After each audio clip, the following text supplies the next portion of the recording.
What up, Blood fam? What's happening?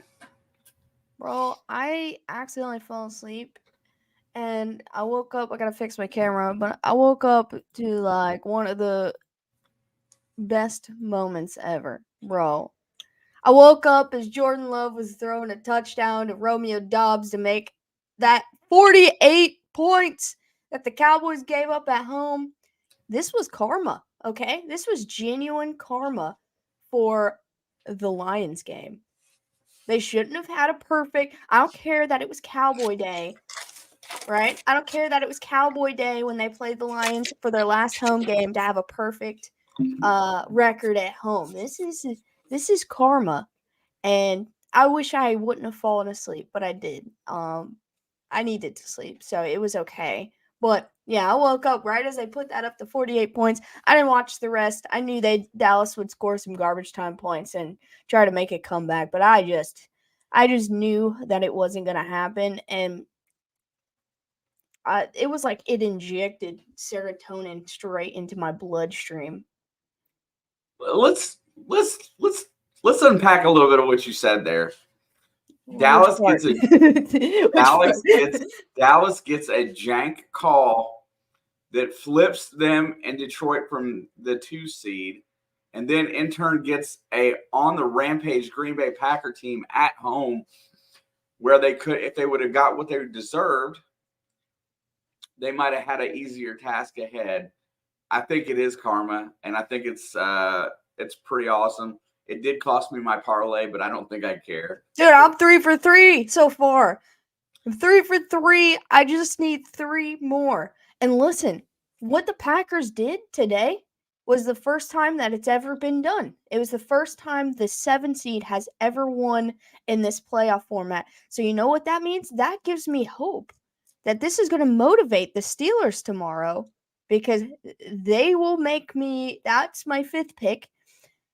No, listen, Grange, I'll get to that comment in a second. But that will make things like I just feel like it's so awesome to get in the playoffs, especially for like a team like Green Bay in their situation this year to get in at the 7. But it's also so defeating being the 7 seed, knowing basically you're not supposed to win. Like that's just how it's been. But like they just put up 50 points on the second best team in the NFC, which I never agreed. But no, listen, Lindsay, I understand, and I understand that you hate the Chiefs too, but I don't want to go to Buffalo because they never deserve the 2 seed to begin with. But I just feel like that's like okay. We've had the Steelers have had a very similar year. The only difference is like they're not a young team, right? But they've had the same kind of slumpy year as Green Bay, and they came together at the end and had like a full head of steam and barreled themselves into the playoffs. So I'm like, I hope they're sitting at home watching. Like, we can do that tomorrow. Maybe not 50 points in that snow, but we can do that tomorrow. And this is the only time I'm ever going to be pulling for the Steelers in my life. Like, I swear, I hate them as much as I hate the Cowboys. But this is like the one time. I don't even hate Buffalo. This is just the one time. Straight up. So, look, everybody was all on the Kevin Stefanski Coach of the Year trip, right? Nico. Why? I mean, that might have been settled in Texas, honestly, straight up, and that probably should have been settled in Texas. But what's the difference between what Kevin Stefanski's done this year and what Mike Tomlin's done this year? Listen, the all-time greats don't get that nod. Huh? Dude, people like Bill Belichick, Andy Reid, Mike Tomlin, those guys don't get those nods for those kind of votes. It's a pretty good job by Mike Tomlin. I know his contract is up this year. There's a lot of discussion about what he's going to do. But you know what? If he goes into Buffalo tomorrow and gets the dub, oh my God, that is going to be the perfect end to this weekend. Yeah, I couldn't agree more. No. The perfect end is Steelers then Bucks. Because Philly's about to implode so hard. And as soon as they lose, they've got the team to do it. Don't get me wrong. They have the team to go right back to the Super Bowl, but I just don't think they will. They don't have the locker room anymore. You know what? Play Jerry Jones for a second. Would you fire Mike McCarthy for going 12-5 3 years in a row? No. that's why I don't think Philly should be firing Sirianni either. Look, But I don't think Sirianni should lose his job, even if they get completely blown out tomorrow. But that is the Philly way to when one thing goes wrong, they just drop an entire bomb on their entire city. they've done it several times. The Carson Wentz and Peterson, they were like, one of them has to go, and then they didn't know what to do, so they self-imploded and got rid of everybody. Look, they can't handle anything, like, reasonably. So that's why I'm going to laugh at the situation, but I don't think Sirianni should get fired if he is to lose tomorrow. Because he went to the Super Bowl last year. That should automatically give you like 2 or 3 more years. And they're in the playoffs. Look, I know they slumped at the end of the season, but injuries started piling up like it happens in this sport, and things, weren't going the right way, but they're still in the playoffs. They could have been like the Rams. The Rams won the Super Bowl and then only won 5 games in the next year, and no one talked about firing Sean McVay. But Philly makes it back to the playoffs, and they're like, let's get rid of him if they lose. Well, some cities are that way, and I think it's I would laugh if they moved on and started over again, because that's just childish. That's what I'm saying. I'm going to laugh because it's the Philly way, but I'll actually semi-feel bad for him because he doesn't deserve to lose his job over this. But anyway, back to the Cowboys. Listen, I was rooting for Green Bay, but like going into the playoffs, my thinking was like, I can't wait to watch Dallas get embarrassed by the 49ers yet again. 3 seasons in a row, 3-peat. But this somehow was better. A 7 seed, which has never happened before. The youngest team probably ever to play in a playoff game. Like, at home, where you were the home team champions, they're the home team Super Bowl champs, like in the regular season, right? Watch this. And here's the other here is the other thing. Why are organizations so dead set on drafting quarterbacks than putting them out there year 1 in the first round? Look at how much sitting for a few years really helped Jordan Love. He learned the offense, he learned the coach, and now at the end of this first season, he's got it figured out. It took him a year, but he's playing awesome football, and he's intact, he's mature, and he looks like a seasoned veteran. Honestly, it's really hard to make that right now when CJ Stroud just did what he did. They had very comparable stats today and yesterday. So it's really hard, but I'm on your side with that. I like the sitting for a year. Like, look what Alex Smith did for Patrick Mahomes. Yeah, I mean, there's a lot of benefit. Looks like the Lions are going to get the football first to kick this one away. Who'd you pick in this game? I took the Kitties. Yeah, me too. I think the Rams can play spoiler here. I do, but I'm riding on emotion and like I'm riding with this city with their emotion and their feelings, and their drive. I think Dan Campbell's not gonna. He will commit a felony on the field before they lose this game. I'm assuming you're going to take the Lions, correct? Yeah, you've always been a Rams guy. I like the Rams. I just thought you might have went on a whim and took them. All right, 1st and 10, handed off to Montgomery, and he's going to pick up 10 yards on the first carry of the game. And away we go. I'm really upset that Sam Laporta got banged up, but I think he's playing today. Yeah, he's a little.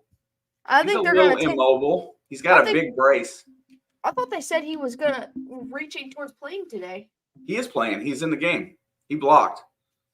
Oh, when you said brace, I thought you meant like the brace I used to wear. It's very similar. Goff back to pass, completes it to Jamison Williams. He slips, and so he's only going to get 5, maybe 6, depending on where they mark him, but I think 5 on the ground. Yeah, so Laporta's brace is the brace that prevents you from going in the same direction with a hyperextension again. So it's all right. Crafty posed the question, is Love the best quarterback in the NFC right now? I can make a strong argument that the answer is yes. if you look at it over the last like 6 or 7 weeks, 2nd and 4, toss to Montgomery, full head of steam, and he's going to pick up 5 and move the chains again. Listen, he has been the best quarterback in the NFC for the last 5 weeks of the regular season. And then he went to Dallas and did what they did. Did you know the Green Bay's never lost in that stadium? I did not know that. They're now 6-0 in that stadium. Playoffs. You want to know something? The only other quarterback that I'll put in that conversation for the last 6 weeks is Matt Stafford. I can get down with that. But they're really close. 1st and 10, Goff looking, slings it across the field, caught. Oh my God! What a throw and catch! I thought it was going over his head. In the league, nah, Dave. Now you're pushing it. Now you're pushing it. I think he makes like the top 3 right now. Either way, no matter which number you put him at, he's in the top 3. But don't forget, playoff Mahomes is back. Playoff Mahomes is back. He might creep his way back up into that top 3. What a nice throw there. And that's going to go for 24 yards to Reynolds. They're all the way to the Rams 30 now. 12:35 to go. And Goff's going to hand it off to Montgomery again. And he's just slipping through guys. He's going to pick up 7 yards. Dude, I know he's only carried the ball a few times, but he's got to be averaging 7 or 8 yards a carry so far. He's just slipping right through them. Number 1 is top 3? No. Number 1 doesn't automatically. No, or top 3 is not automatically mean number 1. Now, if he can turn around and do what he did today against San Francisco, I'll crown him number 1 right now, like right then and there. 2nd down and 3, quick pass behind the line. It's caught, and that's St. Brown.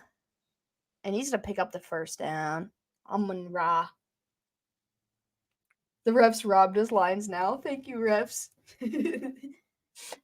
No, the worst thing that could happen, because I really believe it's truly karma for the Cowboys, is for the Lions to lose today. And then it would mean nothing. Like that's like the worst. Then my argument about karma is gone if they lose. All right, 1st and 10, just inside the red zone at the 18. Goff back to pass. Checks it down to Laporta. And he's going to get about 2 yards shy of the 1st down before he goes out of bounds. See that brace? I can see it now. It's designed to prevent from hyperextending in the same direction. I was listening to him talk about it yesterday. I was talking to Pete, and for those of you guys don't know, which most of you don't, he is like the founder and leader of our Dynasty Fantasy League group that me and Dad are in. And he was just ranting to me about how mad he was that he did not take Sam Laporta yesterday. 2nd and 2, quick pass. And that was Reynolds again. It's going to be 1st and goal at like the 1.5. And I was like, dude, Sam Laporta is going to be the next Travis Kelce you watch. And he was like, during the draft, he was like, no, he won't. No, he won't. And he said, I almost took him with my 1st pick because he was my 2nd pick. But I picked number 1 overall, and I took Gibbs. And then they all made fun of me and was like, what, are you going to draft Barry Sanders next? All right, 1st and goal from the – okay, so at the 2, they're going to hand it off to Montgomery, and he's going to push, but I think he might be about a smidgen short. About a yard. Grossi had 33K. Yeah, last time I looked, it was at 21K, and that was like at the beginning of the 3rd quarter or midway through the 3rd quarter when I woke up. I saw his tweet, but I didn't know how long ago that had been. What's up, Jonathan? What's up, John? He says, go Rams. An actual Rams fan in here. Yeah. It's good to see you, buddy. 2nd and goal from like the half-yard line. Hand off again to Montgomery, and this time I was going to say, I think he's in, but I lost him. Yeah, I lost him there. I lost him, and that's going to go for 6 for the Loins. Dude, they just marched right down the field. Took about 5.5 minutes off the clock and gets into the end zone. Yeah, so this Rams defense is definitely in rebuild mode, been kind of going off of their offense, their running game But mixed in with Matt Stafford. But I'm not gonna say that their defense has been bad though. It's not, but it's definitely in rebuild. Extra point is up and good. Lions lead 7-0 early in the first. You know what? How many times can we go back to where you see these blockbuster trades and it actually do exactly what it's supposed to? Dude, it's been great for both teams. Did you see where Eminem was like, Stafford, I was there for you. In Detroit, I was there for you when you won your Super Bowl. I rapped for you that day. He said, please just do us this one thing and let us have this one. And he's at the game too. Yeah. Like, he made a huge post about it. He was like, Stafford, man. Ian. What's up, Ian? Toot my own horn. Gibbs was Yes. my favorite running back this draft. Yeah, see, I had the number 1 overall pick. Shelby had the number 2 in our league. And there was this guy. He would have killed someone to take Bijan. And then so I just drug it out. He was messaging me over and over when our draft started. And I was like, I'm gonna drag this out to make him anxious because he thinks I'm gonna take Bijan. Everyone thought I was gonna take Bijan because that was the clear favorite, which he's not bad. Let's forget that Arthur Smith's just an idiot, and that's why he's fired. He's still good, but I was like, and then I posted in our draft thing that I took Gibbs, and then he immediately, it was like the second that post hit send, he was in Shelby's inbox going absolutely nuts. And then just to troll him, she changed her fantasy team's name to making it a Taylor Swift reference because that is her too, but she made it to "You Be Jean with me" just to troll him. And it was so funny. He was so mad. He sent her trades every day all season trying to trade for him. But he wouldn't give up nothing. Like, don't throw Mac Jones in a trade. That value is literally 0. Yeah. He would send like 8 players, but he'd add like Mac Jones in there. And I'm like, there might as well only be 7 players. Like, because he would send me dumb trades for Laporta and Gibbs also. Should have been Bijan Mustard. Well, Shelby doesn't like Bijan Mustard, so that wouldn't make sense for her. But you Bijan with me just to troll him, like that Bijan's never leaving her team. That's pretty good. You know, come down to that first round. What's funny is that I was in need of another running back and not a tight end. I've got a really Didn't you solid. get Kyron from the Rams? No, I took Tajay Spears. That's right. Well, that wasn't a bad one. Because I knew that Derrick Henry would probably be gone after this year and he'd be a feature back in year 2. And there's the kickoff. Rams get their first drive. What's up, Leo? Ian, if I didn't say that already. Yeah, I loved Gibbs. I don't know what, like, everyone was like, you got to take Bijan. It's generational talent. You have to. And I was like, I don't know, for whatever reason. Yeah, every year we just do rookies, Dave. We have six draft picks, which are tradable, just like the NFL. Yeah. All right, Maddie's but it's awesome. He's getting the Boo Birds in Detroit. They're making him feel very welcome in his homecoming. And first place to Kyron Williams is going to push forward for about 5 yards. My first three draft picks, Dave, were Gibbs at my first round, and then I took Laporta at my second round. My third round, I took Jaden Reed from the Packers, and I feel like I hit a home run this year. I feel like I don't even remember who my last 3 were, but I feel like I hit a home run this year. I think they're booing Stafford because they just want him to feel like he's a visiting quarterback now. Well, he is. All right, here we go. It is 2nd and 5. Matt slips back to the gun. He's back to pass. Looking, here comes pressure. He gets it off. And there is probably one of the best candidates for Offensive Rookie of the Year, Puka Nacua. And I love saying his name. Who do you think's going to win that, Stroud or Nakua? I think it'd still be a Stroud. Yeah, I think it's probably going to be Stroud, but I don't know. Dude, that's really tough. I mean, we talk about some of them being tough. That's really tough. All right, it's 3rd down and 1. Stafford's under center. He looks like they're going to run the ball. Push. Nope. And play action. He's looking down the field. He's got time. He throws it, and it's incomplete. Oh, they want to play that. He's going to DPI. He tackled him, man. He fell over top of him. If you look back, you can do whatever you want. I don't know. I think Stroud and Nakua missed the same amount of time, didn't they, this year? Because didn't they both miss some time for injury? Well, concussion and injury. A couple of games, I think, yes. I don't know, man. Stroud had like 2,000 yards before he threw an interception. Well, he's holding the whole way. Okay, the fall was incidental because Nakua tripped, but he did grab him. I think it was more holding than pass interference, but that's either way. 1st and 10. They got the right call. Ball's at the 43. Stafford's back to pass. He checks it down. Here goes Williams. He's at the 50 inside. Oh, he tried to bully them. He gets went. Okay, I was about to ask you who your favorite was, Dave, but I mean he's been pretty solid too. Who's that? Yoshi. Yoshi's been good. Dude, I think he's gonna take Tyler Boyd or Higgins, whoever, if they don't sign them both, which I don't think they will, honestly. They're gonna try, but if he does, he's gonna instantly move up to one of their roles. Dude, It was a good run. He tried to bully them. 2nd down and 1.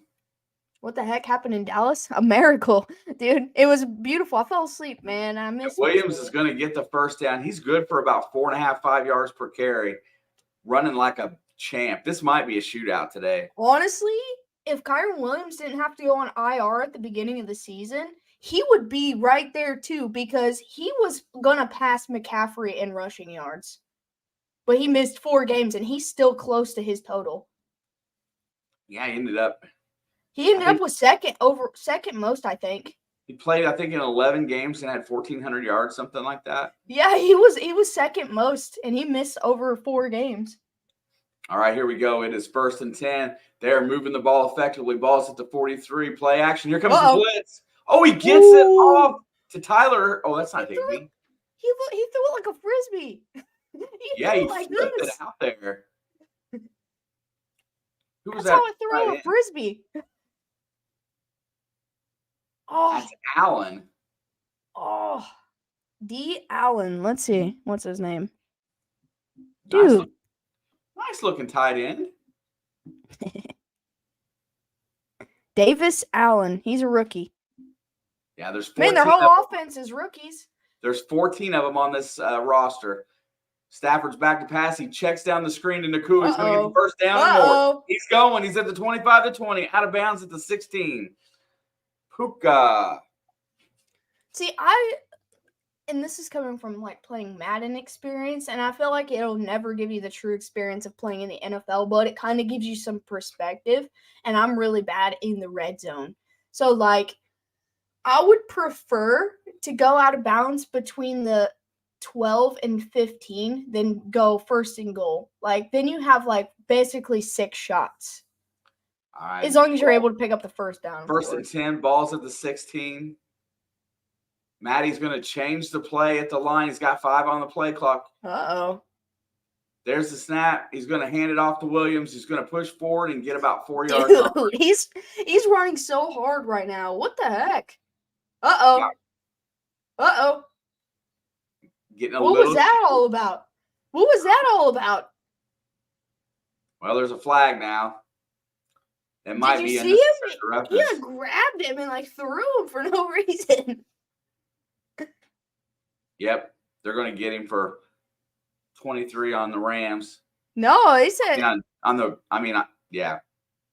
Yeah, I don't know what his problem was. It was 31. Joseph. Look, he just come up there and grabbed him and threw him down. You're not allowed to pull people off the pile. He didn't just pull him. I know, but threw him. I mean, that's the rule, though. What's up, Basant? Also, what's up, D-Dave? D-Dave. All right, here we go. First and goal. Ball is at the 6. Rams trying to answer. Stafford throws the fade to the end zone and gets it out there to cut, but it's incomplete. I think it was a little much. Let him a little bit far. Yeah, it was too far of a throw. If he would have like kind of floated it almost so it come down a little sooner. The defender wasn't even looking. He would have caught it. He just overthrew it just a smidgen. You know, if the defender's not looking there, you should underthrow it a little bit and get the. That's what I'm saying. Like, he didn't look back even after the ball hit the ground. He still never looked back. All right, here we go. Second down and goal. I feel like this is going to be a run play to the left.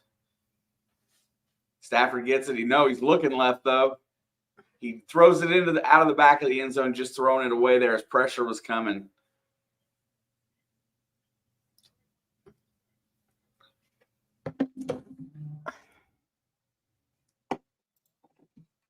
Aiden Hutchinson's getting in there. Talk about an angry player, man.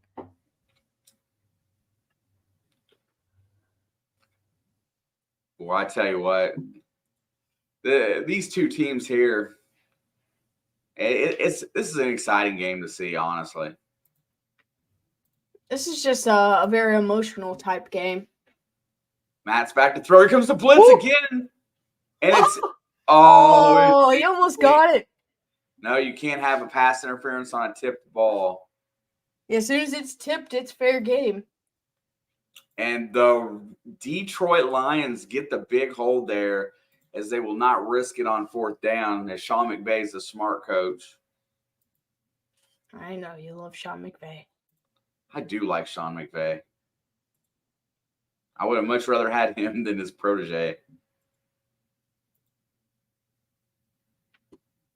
Who's his protege? Zach Taylor. No. I feel like there was a couple options you could have went with. Yeah, well, that's the one I have to deal with on the weekly. I figured it was that after I said it, but I figured I'd just let you go ahead and answer because I already asked. 7-3. Dude, I would love. Oh man, I would be sorry, Leo. I would be so fired up if the Packers were able to replicate this game against the Niners. Not saying that the Niners can't. They'll score more than Dallas will.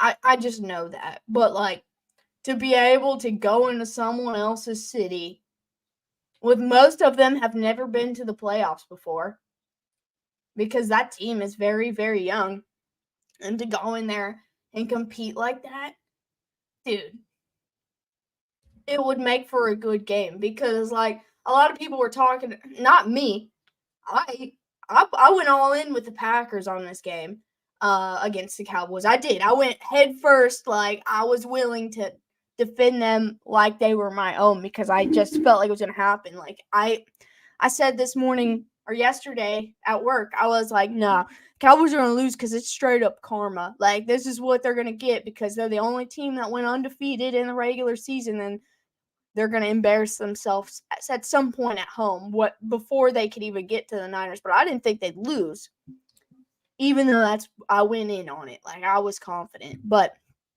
yeah, if they can put up this kind of showing against San Francisco, because San Francisco did the same thing to the Cowboys this year and last year and the year before in the playoffs. Like, they've done this a few times. And we'll get to see it next year, too, because they both won their divisions. So, I don't know. It would be awesome. My favorite game so far was seeing the Clowns Flacco around and find out. Bro, I wasn't sure. I was very confident in the Texans, but I was also, like, semi-confident in the Browns as well, just because of, like, their defense and their offense looked the best with Flacco out of all the quarterbacks they've had this year. But I didn't think it was going to be like that. Packers have never lost that stadium. That's what I was just telling him a minute ago, Dave. He didn't know that. And I was like, I don't know. The history of the Packers to lose for San Fran will repeat again. Well, historically, they beat the Cowboys, and historically, they lose to the Niners. So if things keep going, then you're probably right. But I would love to see them take that game at bare minimum to the wire. Last time they lost to the Niners, though, the Niners only they didn't even put up any offensive touchdowns. They had one defensive. Weather was crap, but still.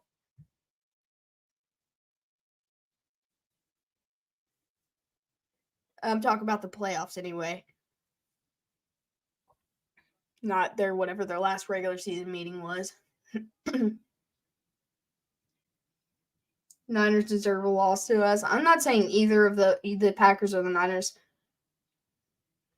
1st and 10, Goff back to pass, checks it down to Gibbs, and he's going to get about 2 or 3 before being brought down. I'm not going to say that either team deserves anything. But I am excited for that game.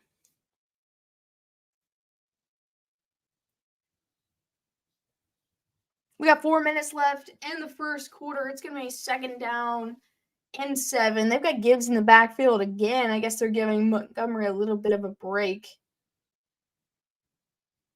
And he's going to look fire out to Reynolds once again for the 1st down. And now there's a flag. I don't know what happened. It was a weird play. I don't know. Oh, I didn't even see. They're going to get hit with roughing the passer. I guess Jared Goff took a shot. Let's see it.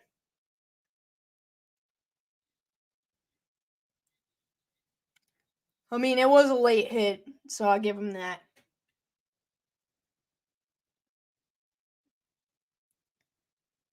I think that's the first time the Rams have even gotten near him. Dude, the Rams logo on McVay's chest because of the yellow is glowing. So that's going to move them down 1st and 10 in Rams territory at the 47. They're going to fake the handoff to Gibbs, turn around, check it down to him. And he's going to break the tackle and get the 1st down, take them all the way to the 33. Dude, he just spun around, man. A simple meal that is super good. Veggie noodles with olive oil and parm. Dude, I just saw a post. Let me fix my camera real quick. I just saw a post on Twitter earlier where people put olive oil and I want to say, I can't remember what the other thing was on their vanilla ice cream. And listen, I don't know if they're just trolling or not, but if any of you guys have ever had that, I need you to actually tell me if it's good. I'd rather one of you guys tell me it's good than just a post that goes viral on Twitter. 1st and 10, handoff to Gibbs, and he's going to get smacked down at the 30, and a flag comes in right behind him. The refs they're locked and loaded now. They got to make their effect on the game, right? And that's going to be holding on the offense, and so they're going to move back. Garlic infused olive oil? I do love me some. I want to say it was salt, Dave. I'm not 100%. I'll try to find that post again. I want to say the salt was the other thing, but it was definitely olive oil. So it's going to be a 1st down and 20, and a lot of people were saying it was good. So I don't know.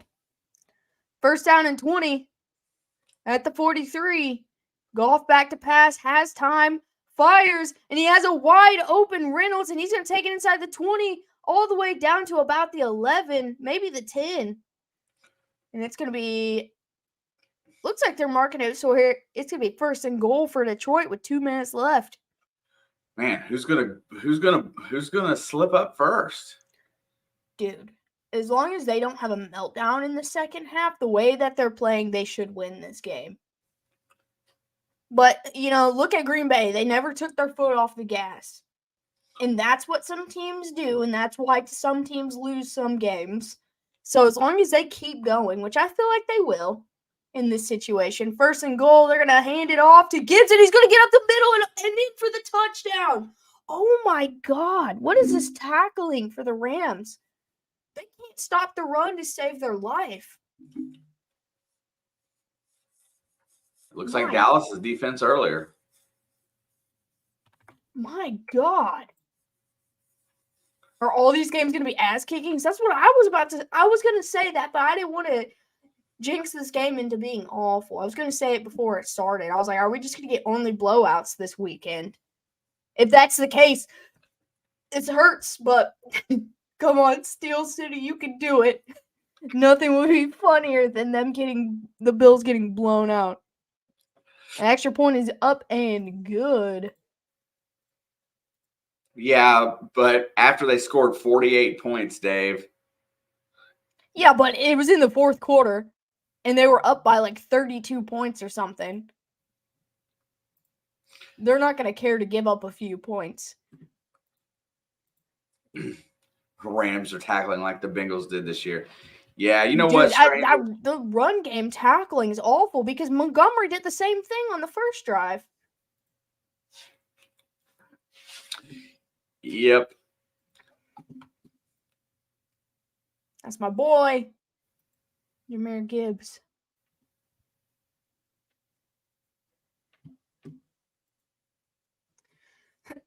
I don't know, man. None of this feels real. This has been the weirdest wildcard weekend, too. We've got 2 incredibly bad weather storms. One of them's just cold, and the other one's feet of snow. And then you've got the 7 seed putting up 50 points in Dallas. You've got a rookie destroying one of the best defenses in the league. And did I not notice that tomorrow it's actually going to be colder in Buffalo than it was if they'd have played it today? Yeah, the problem is that they had to shut down roads. So no one would have been able to get there. Like, it would have been an empty stadium of snow.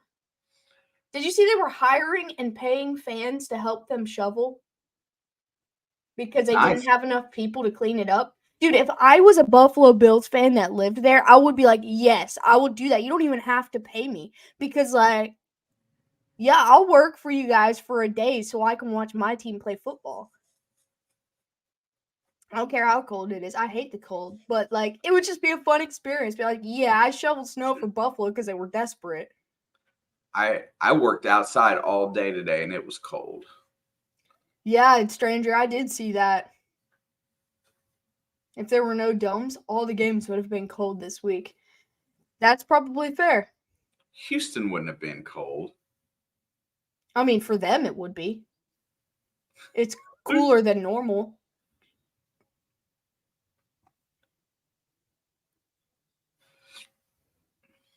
Yeah, but the Packers, the fans own the team, so that's a little different. Like, the Bills have an owner that could pay enough people that they don't have to ask the fans.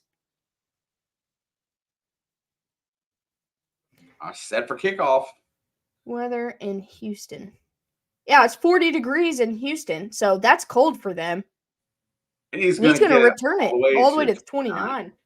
Yeah, it's 42 degrees in Houston right now. That's cold for Texas. Yeah, for real. So, and Dallas is 18 degrees right now. So, it was cold in Dallas, too. It's 18 in Dallas? Yeah, I just looked up the weather. Wow, I did not imagine. So, yeah, it's cold for them. Dave's right. Been cold everywhere. 1st and 10, ball's at the 28. They're going to try to drive and make up some ground here. And Matty falls down and gets sacked. Aiden Hutchinson gets credit. Dog. It's a bone-chilling 54 degrees here. Oh, man, you're going to freeze to death, Leo. It's literally snowing here. It's 11 degrees here right now and snowing.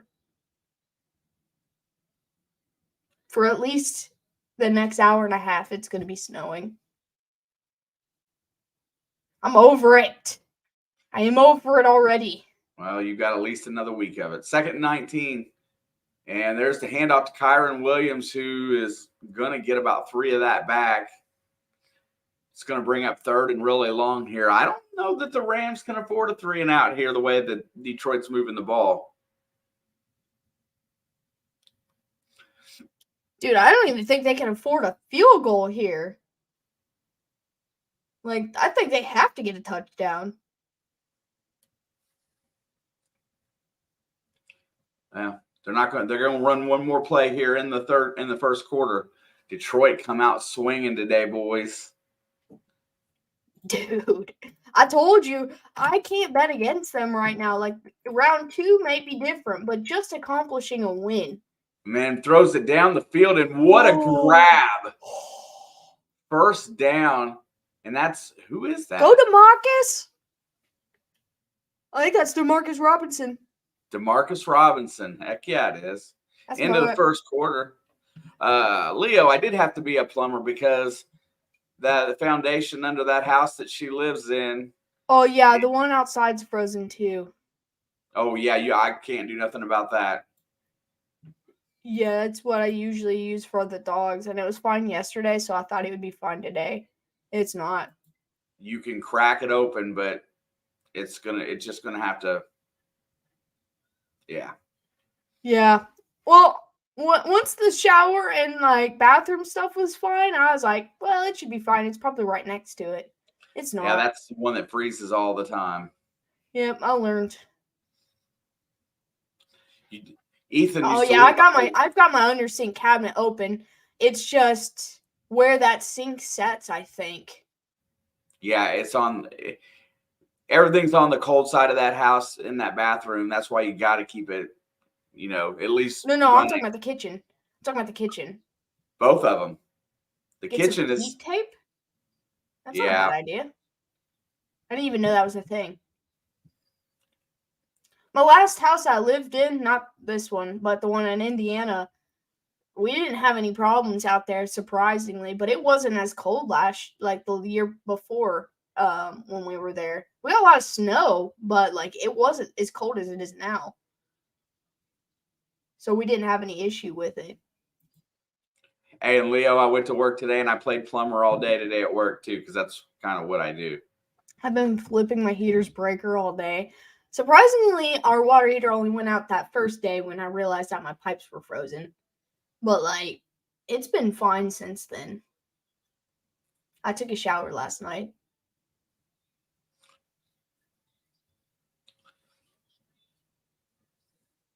Oh. This light plug commercial is weird. What's that? This is a light plug commercial. It's an iPhone commercial, but it's light plug singing. Because the battery charger doesn't get plugged in no more.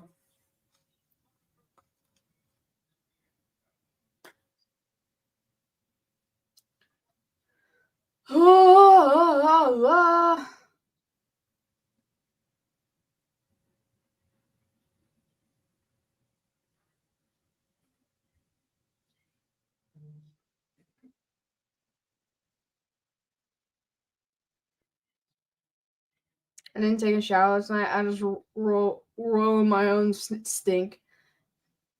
All right, it's 1st and 10. Fine. That was kind of a big play there for the Rams. They really needed that first down to even stay in this game, man. Like, honestly. All right, gonna go hands it off to Williams, and he's gonna be met at the line of scrimmage. He doesn't even about a 1 yard loss. I was gonna say he didn't make it to the line of scrimmage. Man, Stafford's getting tagged too. That was their big issue last year also, is the offensive line, which they've done better this year. Good job not slapping him with the helmet.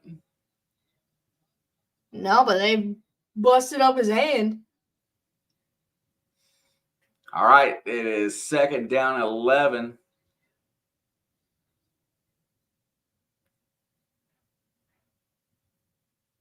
All right, Matt's back to pass. He fires over the middle, and it's caught.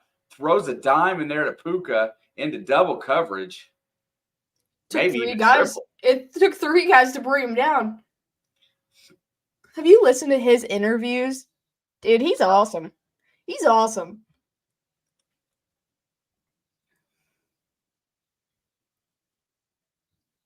Third down and 1, another big play. They got to stay on the field. Until their defense proves they can get a stop, they got to keep scoring. Wait, I'll be right back. Somebody on Facebook just posted from here a lot of snow on their story, and I didn't think we were supposed to get any, let alone that much. So Matt's going deep. He's got to open the Kulu, catches the 20, the 10, the 5. He's in the end zone for a touchdown. That's a tutty. Puka gets the tutty.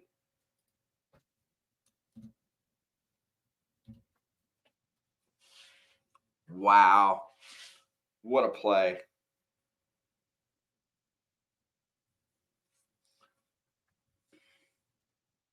Just a little stutter move. Gets it all the way to the house. Safety didn't have time to react.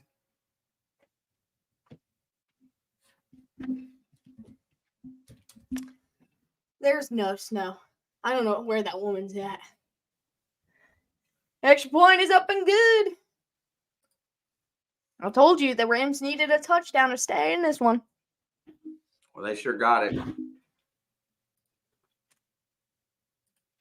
Dude, they ran that same play against the Ravens with that game that went into overtime.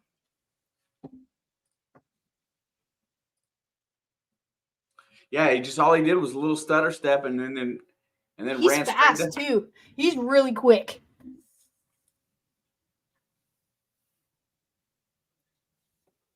Oh yeah. That's the big mismatch today is their secondary.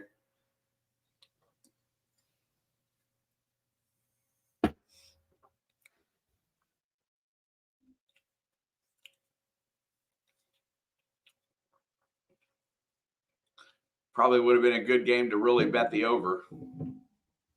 Don't say that. We're going to get no points in the second half.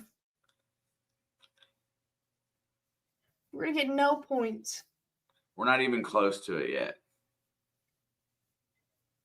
Yeah, which is why it was a terrible thing to say.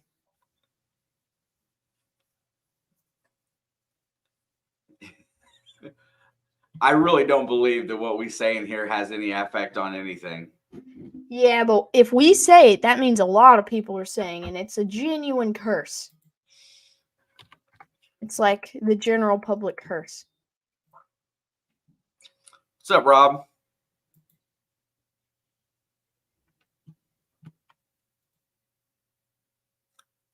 They have like one guy that runs a sub 4.5.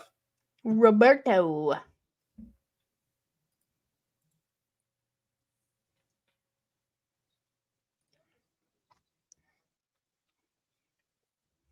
The Succaneers.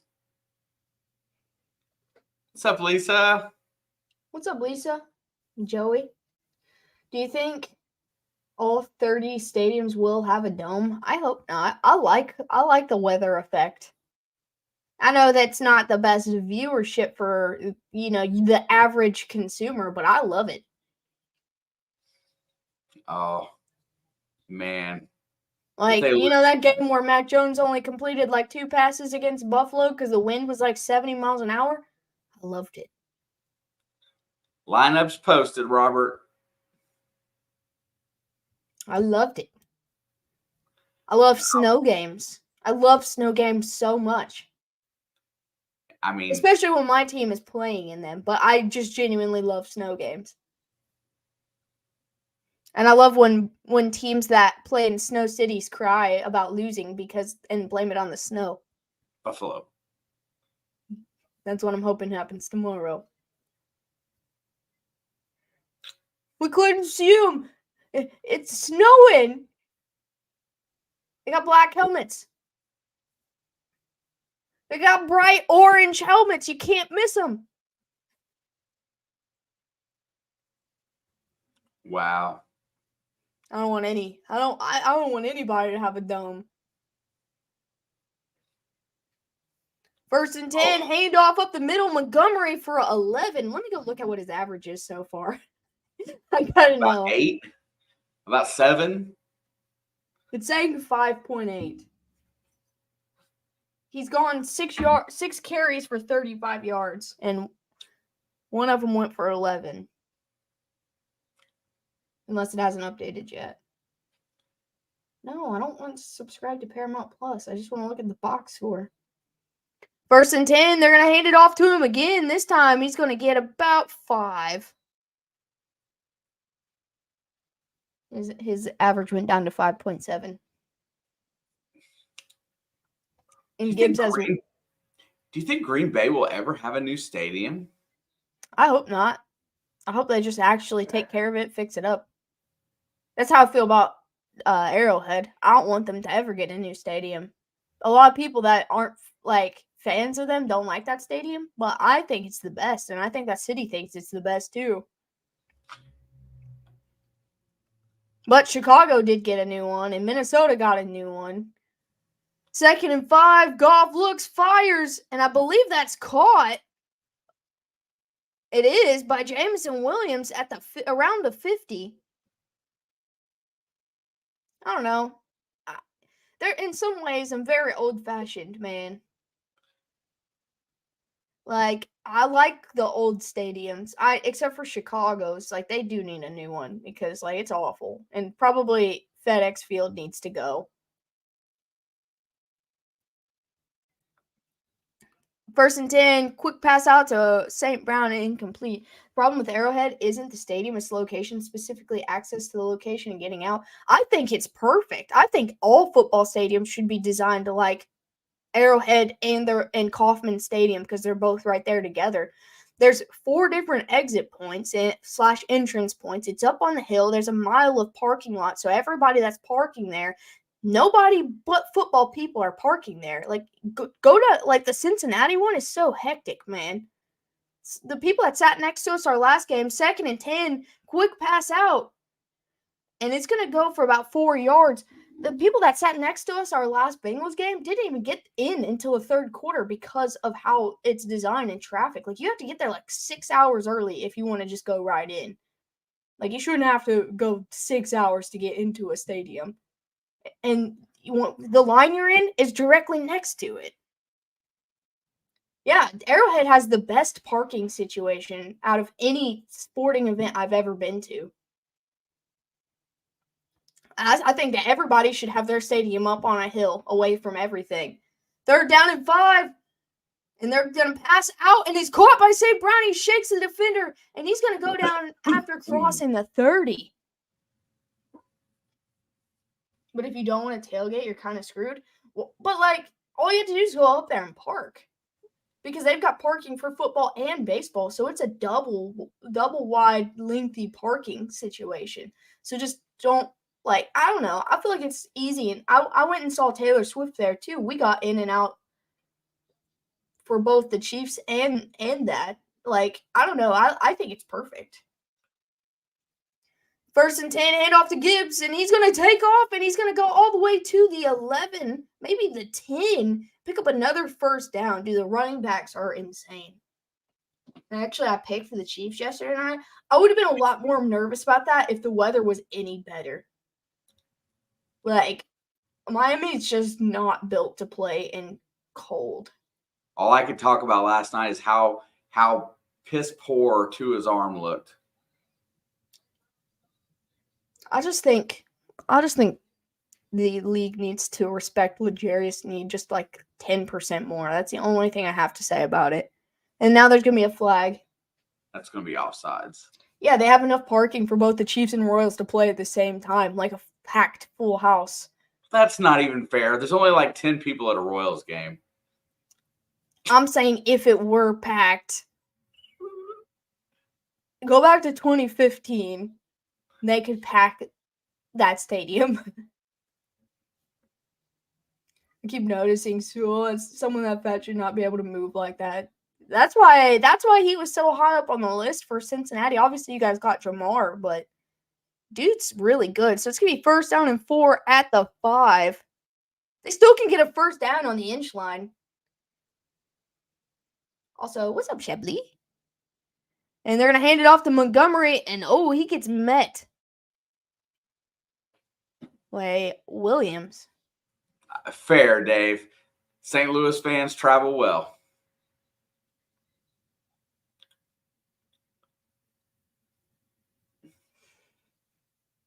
St. Louis isn't that far either. It's only like 3 hours. Not a bad drive at all.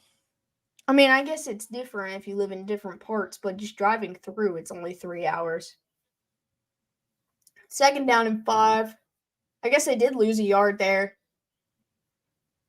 And they're going to go right back to the ground game and take them to about the 3.5.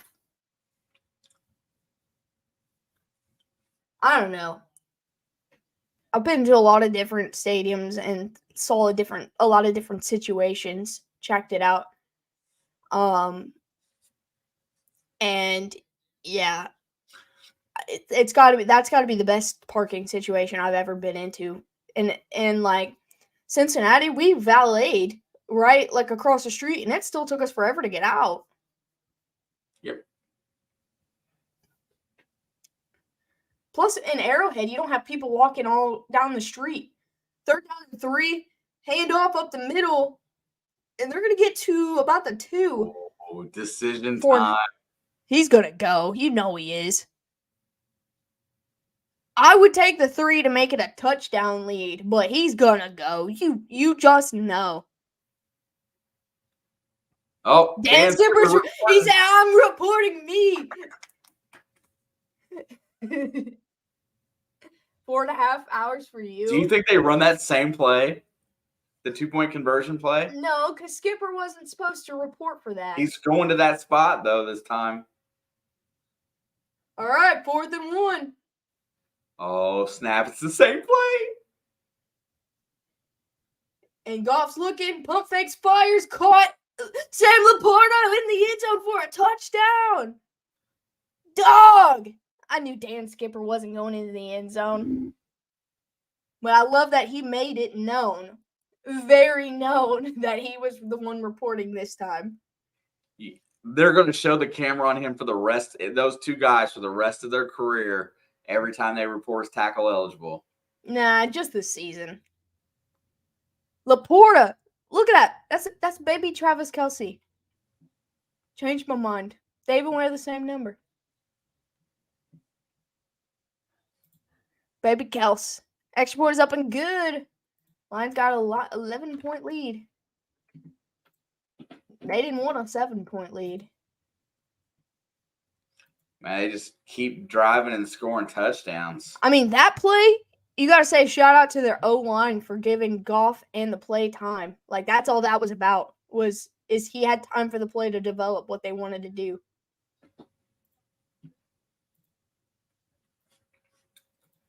Do the Rams respond?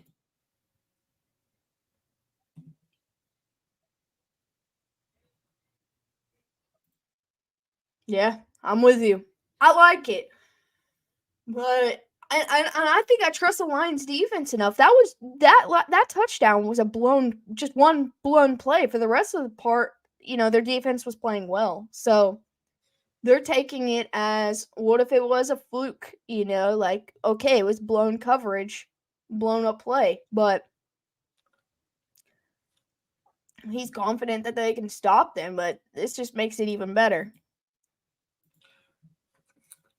I'm with you, stranger. If you're at home and you've got momentum, but sometimes it just feels like you should take 3. It does feel that way. Andy Reid would have took 3. Because he almost never, unless you have to, believes in going for it. Ayo! What's up, Tanner? What's up, Tanner? Let's go Lions. Yeah, maybe we'll get some of the Michigan fans out today. Where's Skater Boy, dude? I know, right?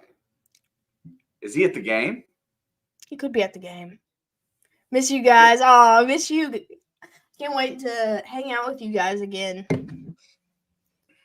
Hopefully whenever it's not cold, though, because I don't really want to leave my house until it warms up.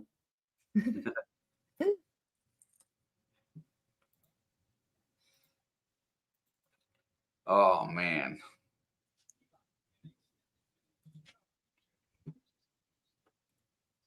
I say go for it. And if you don't, go for the safety. Dude, that's what I'm saying. Hope this stays a fun game. I hope so, too. Like, every game really has been a blowout. And this one, all of them started like this. They started close.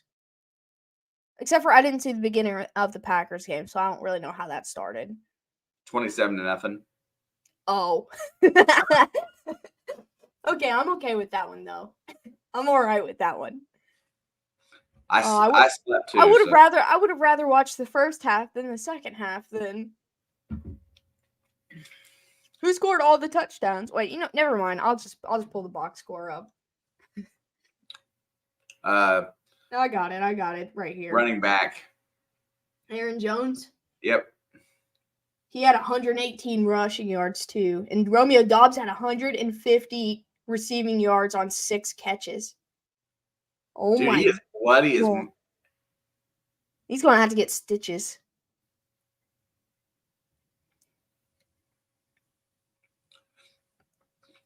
Dude, Dallas had more total yards than Green Bay. That's crazy. Which a lot of them were garbage time, so. And the 2 interceptions. That's fair. Matt's back to pass. He's looking. He fires over the middle, and it's caught. It's Puka again, who's out to 45. He's still on his feet, trying to get away. Makes it to the 46. Green Bay had 7 touchdowns in that game. 3 rushing, 3 passing, and a defensive. Yeah, they just missed one extra point. Dude. 4 for 4 in the red zone. They had more penalties, less yards, but they did have more rushing yards. That game seems like it should have been closer by just looking at the box score. Yeah, it's garbage time offense. I figured that's what it was because when back to pass again, looking downfield, fires, and he just overthrows Higbee, but I think he was held. I think there's a flag. Yeah, see, I woke up when it was 48-16. And then that's when the garbage time touchdown started. Well, the comeback was what they'll call it, but it was garbage time. There's the hold right there. And after I turned it off, the Cowboys got 14 more points. Or no, sorry, 16 more points.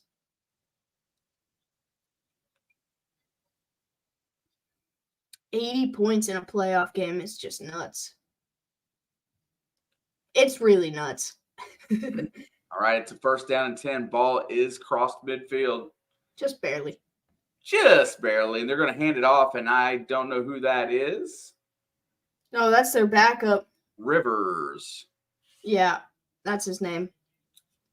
Oh, God, what's his first name? Ronnie? Is that right? Ronnie? I'm unfamiliar with him. So, yeah. I think his name's Ronnie.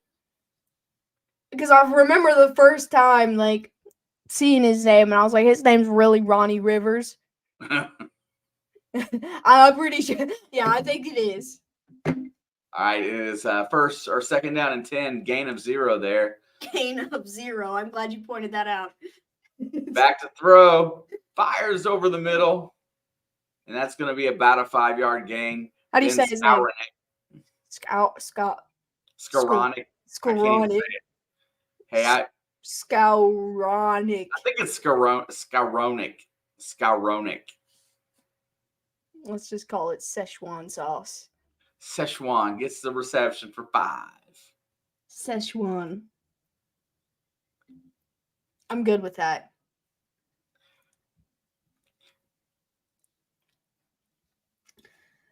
All right, it is.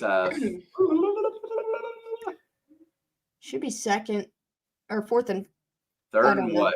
3rd and 5. That's what it is. 3rd and 4. I think Stafford's going for it all. He's got a receiver, and it's just out of the reach. Demarcus Robinson. That's my boy. He was a part of the Legion of Zoom in Kansas City. Legion of Now the Doom. Now the only one we have is McColl, but he doesn't count because he's got a different number now. I can't believe they didn't let Richie James had yet to play this season, and they didn't let McColl have his own number back. Like, he hadn't played yet. Oh, they're going for it. Wow, 4th and 5 here. They're gonna go. That's dicey. It's in that no man's land.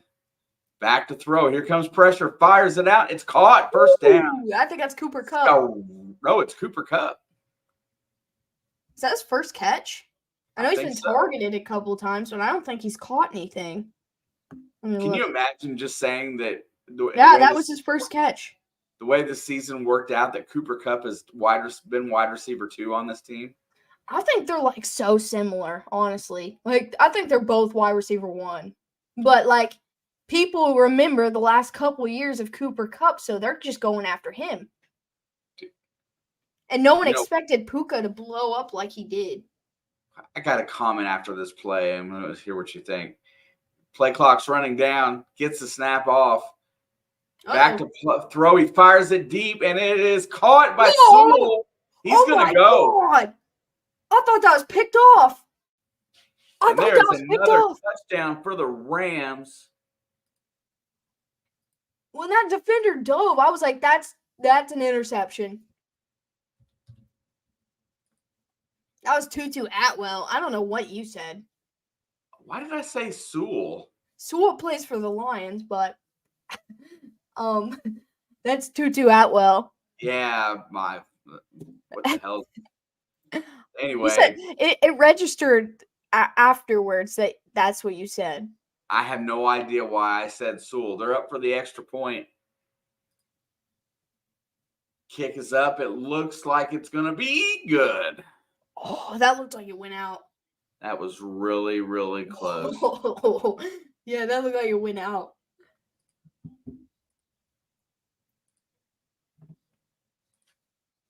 So, I'm still thinking about that frisbee throw that Stafford threw earlier.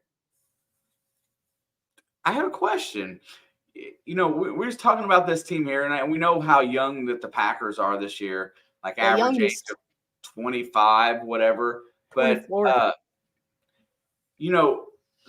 Rams, I wonder if this is the first time in history the Rams have 14 draft picks this year, and all of them signed and stayed on with the team. That's 14 guys. I wonder if that's ever happened before. Like draft picks? I don't know. The Chiefs have most of the people they drafted over the last 4 years.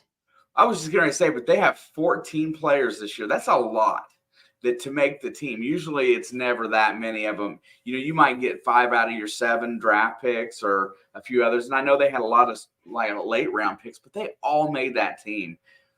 There's got to be something good. I don't know. I don't know what the stats are like. All I know is in the last 4 years, out of like everybody we've drafted, the only one that I don't think's on our roster is Cornell Powell. But I think everybody is still on our roster. I think Brett Veach does a great job. So I don't know how many are our draft picks, but I know the number's pretty high. I think that says something about late round drafting for the Rams. Late round drafting and player development. Keeping the guys that you drafting the right guys. But I think that's why Sean McVay, this turnaround's been really fast. Because 14 new players, they're going to be in really good shape if they have half the draft that they had this year, next year. Crafty, Jordan Love was sacked 0 times. And Dak was sacked 4. Jordan Love, when you can run the ball against Dallas, you got a good chance because that takes away Aaron Jones always just kills them, like seriously. And he got 118 yards just on the ground. I didn't see if he had any receiving yards, but I know A.J. Dillon did not play, so he probably got some reception looks at least. I saw a stat about that during the game against the Dallas Cowboys. Dude. He's in top 3 average of 3 games or more at 123 yards all time against Dallas. He said, I really wish this storyline matchup was the championship game. I do too. That's how I felt about the Ravens and Browns too. Like, I would have been okay with that being like the AFC championship. A lot of things would have to go their way. I don't think that can happen with a 5 seed. I guess I know, Dave. It's just the point that they got 14 actual rookies on the roster from this year. It's just really nuts. Did they really have 14 draft picks this year? Undrafted free agents plus they Oh, had a few extras. True. 1st and 10, hand off to Gibbs. He's going to get the edge and get about 11 yards before getting shoved out of bounds. I don't think anybody can stop anybody in this game. Ooh, that's a good question. Who goes first, McCarthy or Dak? I feel like probably McCarthy, honestly. That's just how things go. But the question's a good question. I mean, or they could pull a Philly and just be like, oh, one of them has to go, and then get rid of both of them. And then it would be Trey Lance season. McCarthy. If they fire McCarthy, he will be rehired by somebody else. I can almost guarantee 1st and 10, Goff. And he that's tries a fumble. Flips it out to Laporta, and it was a fumble and recovered by him at the 20. Dak does have a huge contract. Dude, what if McCarthy becomes... Oh, just kidding. New England quickly rehired. I was going to say, what if McCarthy becomes the Eagles coach if Sirianni gets fired? He would know how to beat the Cowboys. Just not in the playoffs. Yeah. Who does Jerry bring in is the true question. I mean, Vrabel seems like a great choice. Oh, for them, yeah. 2nd and 25. He's going to throw a screen to Gibbs, and he's going to... Oh, he breaks a tackle and gets him back to the 31. I'm not a big fan of McCarthy. I know a lot of people in the chat are. You can't say McCarthy sucks going 12-5 3 years in a row. Belichick to Dallas makes a lot of sense. I'm happy if Belichick goes anywhere in the NFC. Like, just please not the AFC West. Like, I just go to the NFC. It's better that way, I promise. Yeah. Weaker conference. Maybe not for long. Maybe not for long. People are getting better. Who will bring his OC too? Yeah, I thought Vrabel was like a lock for the Patriots job. It made so much sense, right? But they didn't waste any time, so they didn't want that guy to get out of the building, obviously. They had a plan in place. I'm sure this has been planned out for weeks. Oh, yeah, I'm sure Belichick probably was like, this is the best guy for the job. I bet he gave the single biggest recommendation for that guy because he'd worked with them for a while. Goff reverted back to goof for a moment. Dude. It was pre-approved and written into his contract, apparently. Oh, I didn't know that. Jared is it Mayo? Gerard Mayo, yeah. Gerard Mayo. Oh, it's not. I don't know. I know he's a pretty good coach, and then I know that he was a very hard-nosed player, so. Was that the linebacker coach? So they're going to just continue the cycle of having defensive teams? I mean, that's kind of what you're going to need to win in the AFC East the way it looks, right? That's fair. Yeah, but look, the defense and all has been great for New England and for the Jets, but like, when do they start deciding that they need to bring some offense into? I mean, I'm sure that starts this year. I mean, the Jets' problem is offensive line. That's what it is. Like, you guys can blame Zach Wilson, but it's offensive line issues. Like, that was the biggest issue with them this season. Gerard Mayo is just a little bit older than McVay, I think they said. So what, like 45? Like 37, 38. for whatever reason, my brain said Sean McVay's 42. Like my brain, I don't even have any idea, but that's exactly when you said that. I was like, Sean McVay is for sure 42. I'll die on it. Well, let's be fair for just 1 second here. It's an awesome choice within house. Then, and let's be honest, now you don't have to worry about candidates that come in trying to follow Belichick, trying to overdo it. You've already got an in-house candidate that's going to take over the reins. You don't have to worry about that stigmata of following Bill Belichick. Oh, you still have to follow. It's still going to be there. Right, but it just won't be as bad. It won't be, yeah. So if he goes in 2 years and they hire somebody else, it won't seem as bad. 3rd down and 15. Goff fires, and it's completed to him. Amon-Ra St. Brown for 1st down, and he goes out of bounds and stops the clock at a minute. Maniac 54. rate of 1. Maniac rate of 2. Maniac David. Yellow. He said, "Yeah, yeet." Yeah, yeet.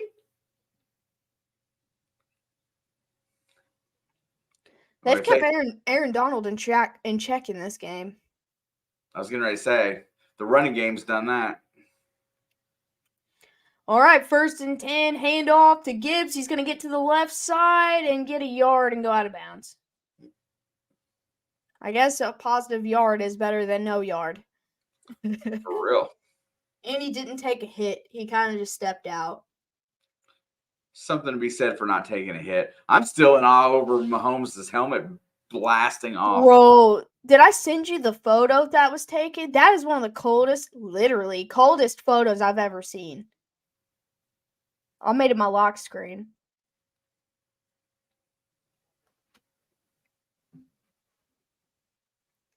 Second and 9, handoff to Gibbs again. He's going to get about 3 yards.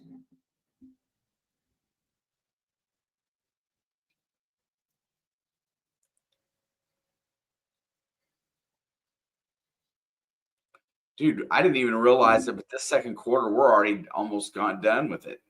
Yeah, neither team used the stop the clock, but they have both have all their timeouts. Know why Mahomes played well? Because they're a cold weather team going against a Florida team? I don't know. 3rd down and 5. Goff hit as he throws, and it's going to be incomplete. Stops the clock at 1:06. They might try for a long field goal here, but it looks like they might stay on the field. The back of his helmet said, "Be love," and he did his best. You know why he played well? Because MVS caught a pass on 3rd down. Yeah. That's exactly. It was 3rd down and 6, and he caught the pass for 1st down. I'm really surprised at this. I'm not. No, I didn't realize. I thought they were closer. I'm not. It's a long field goal. Yeah, I thought they were closer. Oh, they got him. They got somebody. Somebody jumped. That's got to be. He reacted. Oh, they're going to call it a false start. Oh. Oof. Hey, it's Decker. Let's see. That's a. He was in the neutral zone. That's bull. Well, wait, now they're going to try the field goal? No, they're going to punt. Oh, I was going to say. That's wrong. He's in the neutral zone, and they came out of their stance. That's encroachment.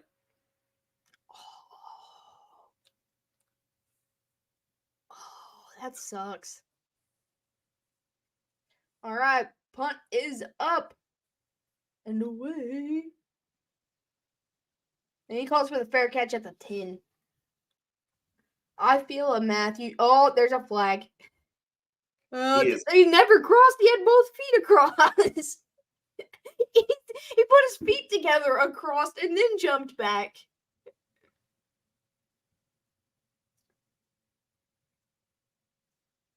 Oh, dude, they're going to be on like the 2-yard line.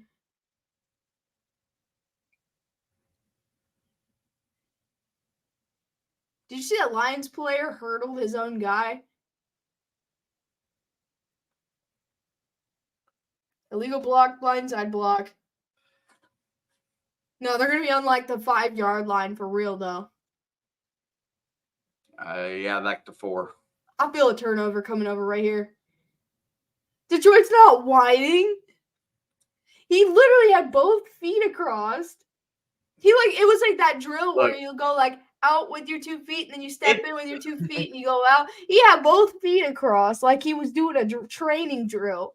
It's straight up don't matter how right you are. Dave's going to say you're wrong because it's against what he believes. Yeah, but Dave's my favorite person to argue with because I know he's not trying to make me actually mad. He's just saying things.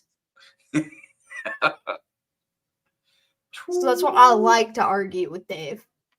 Troll. But that was definitely encroachment.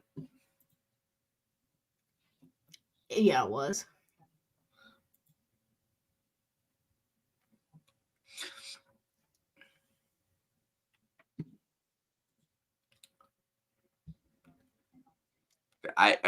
Just the way the season ended with with Detroit getting scammed in Dallas and how this all turned out. He said, I hate the Rams too. I knew you hate the Rams. Wait, do you hate the Rams in Stafford more or less than just the Lions as a whole? Because I know you've got your own personal hatred towards Matthew Stafford and your personal hatred towards the Rams. So those two or the Lions, which one's worse? Division rival. Because I think he makes Detroit worse.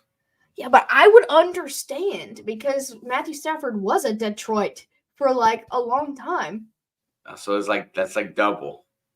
That's what I'm saying. The Rams are double. I hate the Rams more than the Lions. I told you. I thought he would say that. That's like a bad divorce, the way you hate the Rams, though, just because they left. Yeah, but they screwed the city of St. Louis. Yeah, I know. They're paying taxes for them. They're paying for a team to leave them.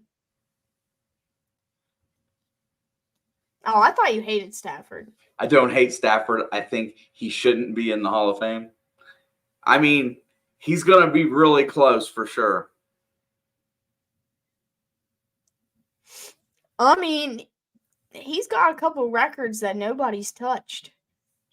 He's got the most the passing yards to a rookie because Puka broke that record. He's got the most passing yards in a season with Megatron and the Cooper Cup last year.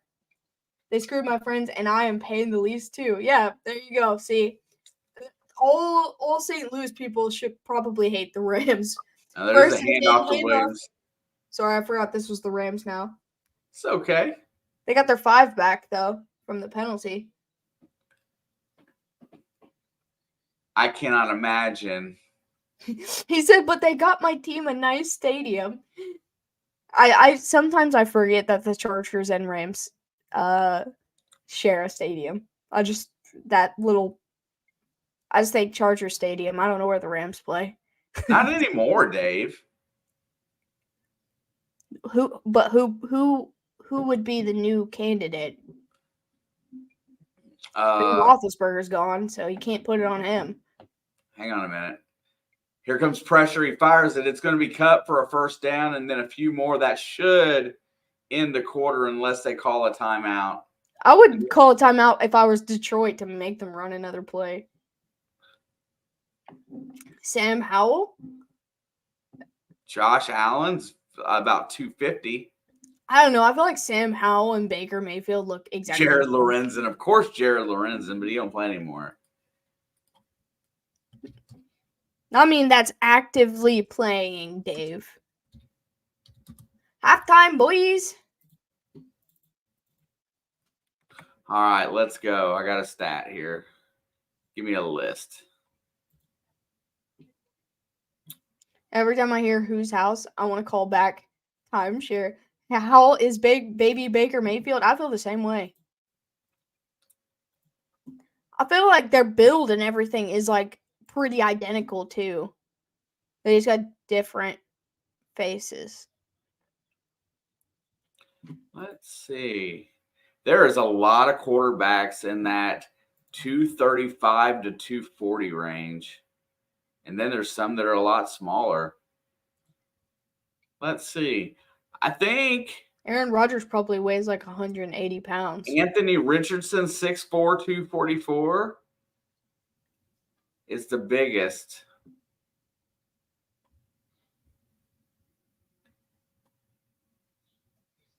Anthony Richardson might be the biggest starting quarterback this year. What's up, Showtime? This has been the best game of the weekend. It's been, yeah. I mean, we'll see how the second half goes. Who kicked off? So the Rams get the ball to start the half. Anthony Richardson is a pretty big guy. I was just Joe joking. Flacco is 245. I was just joking, Dave. I was just calling him old and fragile. That's the only reason I said that about Rodgers. Flacco's 245. Foles is 243. And that's that. Yeah. We don't really have a big fat quarterback no more. So Anthony Richardson's the biggest starting QB right now. Except for Joe Flacco, yes.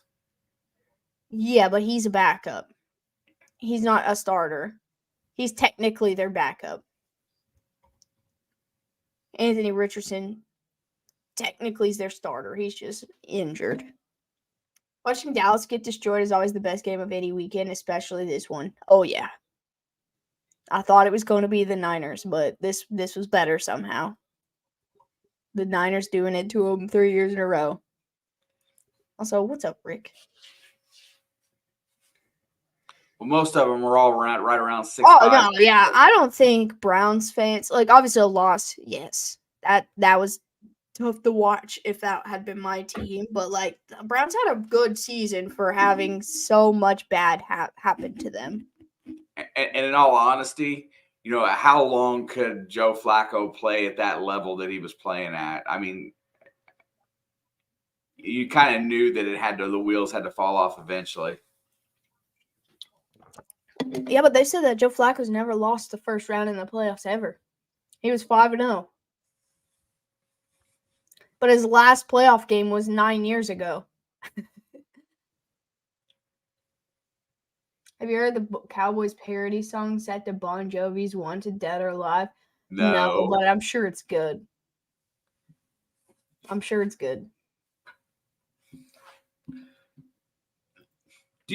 Honestly, do you think that we're going to wake up tomorrow to Jerry Jones removing Mike McCarthy? Really? I mean, do you really think that's going to happen? Is Dak just a less annoying Russell Wilson? Maybe. You know what? Their early parts of their careers kind of do mirror each other a little bit. Only Russell Wilson had a true genius at coach when he was young. Did you see the video of Skip Bayless tossing out all of his Cowgirls memorabilia? No, but I can't wait to see what Stephen A. Smith has to say tomorrow. He's going to end some Cowboy fan lives tomorrow. They're showing Mad Jerry, and they're already talking about it. I still don't think McCarthy deserves to get fired. I mean, I get it. Getting bounced in the playoffs sucks. But only 2 teams out of 32 can make it to the Super Bowl every year. You got a 1 in 16 chance of making the Super Bowl, and like that's not very good odds. Making it to the playoffs is an accomplishment in itself. Stephen A. Smith's vocal cords might explode tomorrow. Bro, I am going to laugh so hard. That's the only time I watch that guy. I refuse to watch him any other time.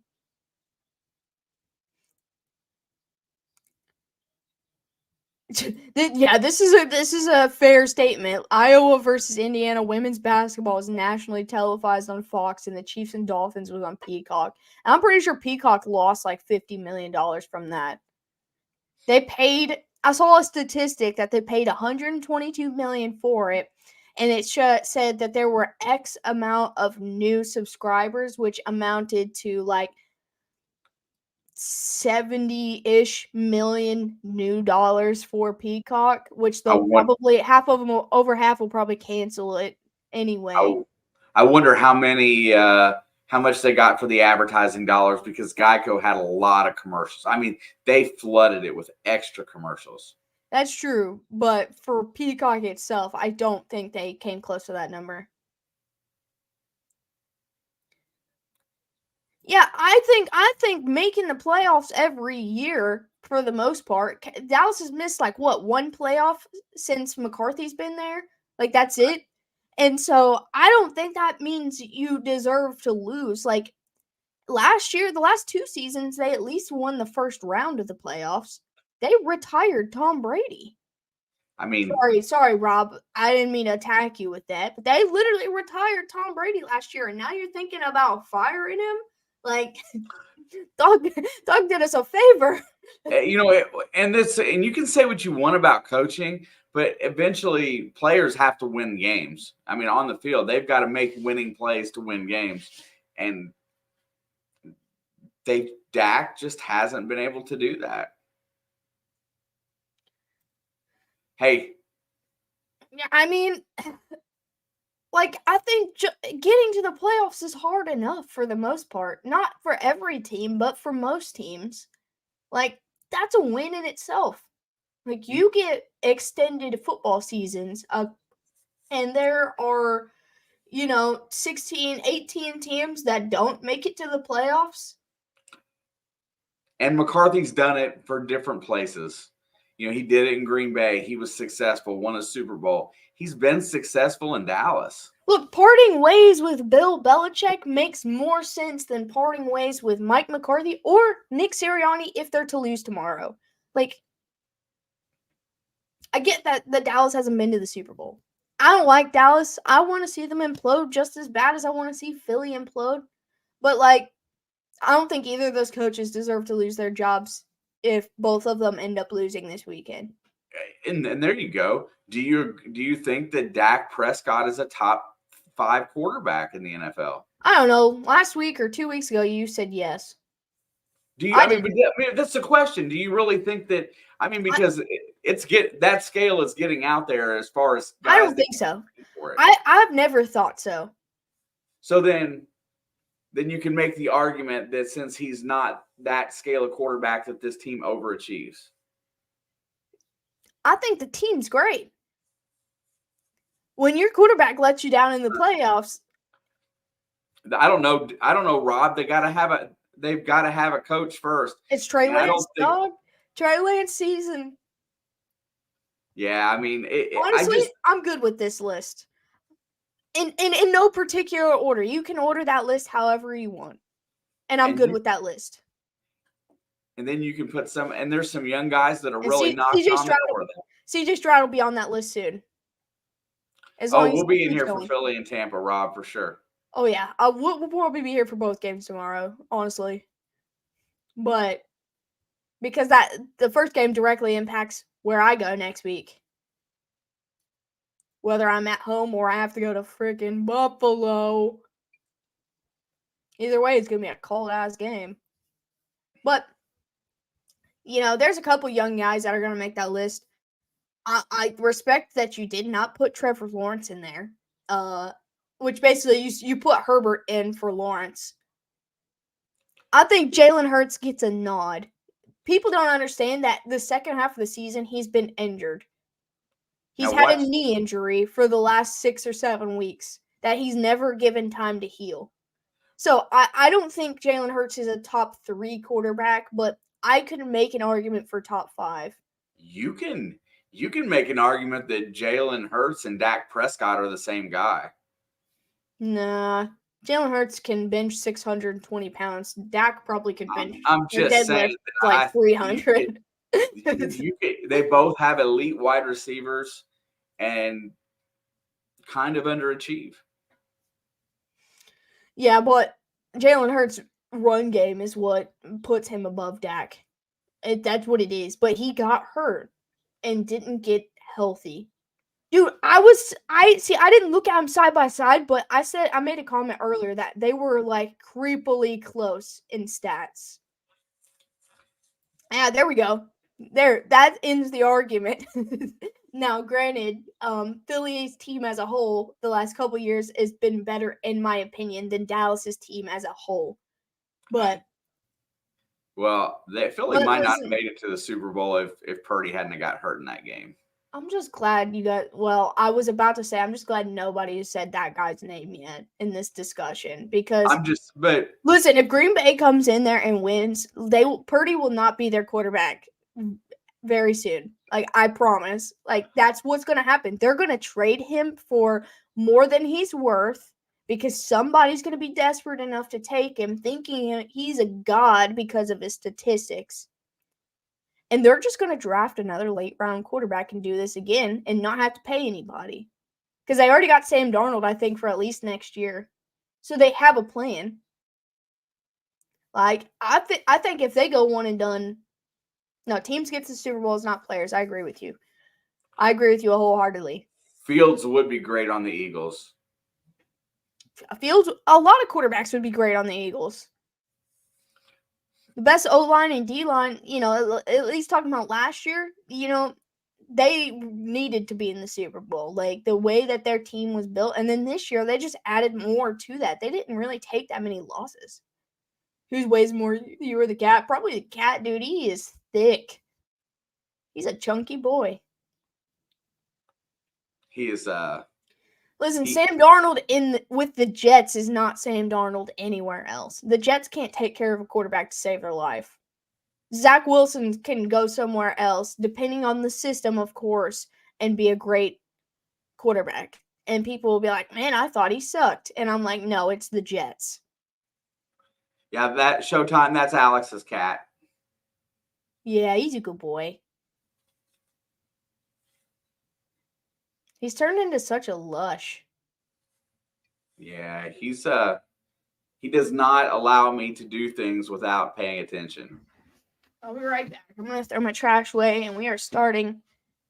Oh, wow. Nice. We are at the third quarter. Okay.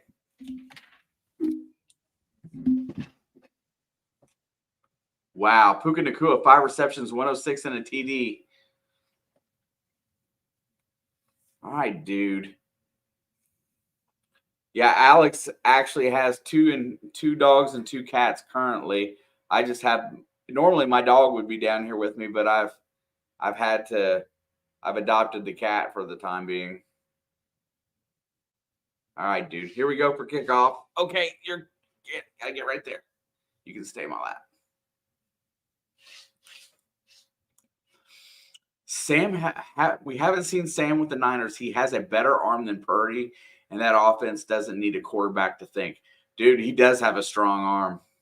And there's the kickoff. It's going to go way back, and it'll be a touchback.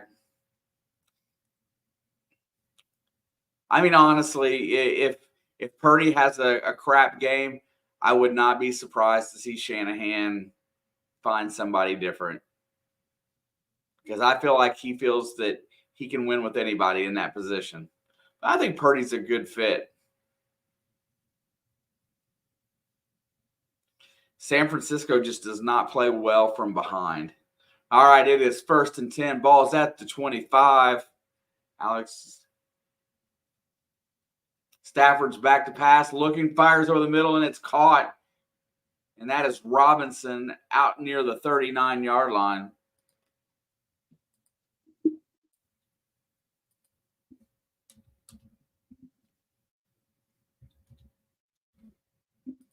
Listen, I don't know how long ago this comment was, but I agree. I think Sam would be a fine fit in San Francisco. If San Francisco does stop, or if Packers stop San Francisco, does Joe Barry keep his job? Ugh, I don't know. Maybe. That's up in the air. All right, 1st and 10 again. Stafford rolls out, fires downfield. He's got a receiver, but he overthrows it. He was wide open. That was a bad throw. He was wide open.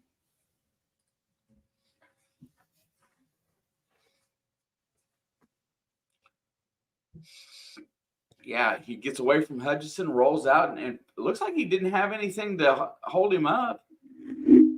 just overthrew it. All right, second down and 10. 14-16 to go. That was his worst throw of the game. Like, honestly. That would have went for big yards. All right, Puka goes in motion. He's back to pass, looking left. Oh, pulls it down. That's a wow, sack. just barely, almost, it's going to be a sack. Aiden Hutchinson gets another. See, that is the guy I'm told should be in the Hall of Fame.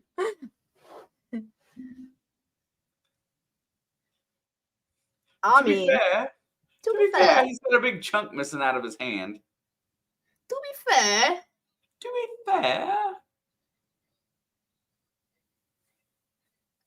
And we got a really good game going here. 17-21, third quarter. Rams with the ball with a chance to take the lead. They got to get a first down, though. 3rd and 11. Play clock's running down. They're going to burn a timeout early. And, that may cost them later on, too. Did Stafford get hit in the face? His nose looks like he took a punch. It looks like he looks just angry all the time, doesn't he? McVay, and excuse me for a second, looks like he does a lot of cocaine. Like, he always looks way too wound up. Especially when they're winning. He literally looks like he's doing lines on the sideline. Yeah, and you see Jared Goff. I could see him with a coveralls and a straw hat. Jared Goff is kin. It's just true. I could see him being a farm boy. He probably could be a farm boy. Hey. 3rd and 11. Stafford's back to pass. Here comes pressure. He lets it go deep. He's got a man, and it is going to be incomplete. Robinson screaming for a flag, and he's not going to get it as everybody was going for the ball. Dude, Stafford will play through anything. Remember when he broke his ribs and come back and won that game in the 4th quarter for the Lions? Was it his ribs? I think he took a shot to him. His ribs were broken. He didn't come out of the game. Look at that. As long as you turn and look at for the football, you can murder a guy. We stop. You cannot murder anybody. Yeah, there's the punt. Ooh, they almost got the punter. That's a touchback. That's a good punt, goes into the end zone. But they absolutely pummeled him, and all you got to do is look back at the football. I think pummel and murder is different. So I think we need to discuss that. That is not the same thing. I mean, I've heard the same terminology in football games by other people, and I don't think it's one that's going to get smacked on. YouTube is sensitive, okay? It don't take much. Only James Bond can. But that's different. He's allowed.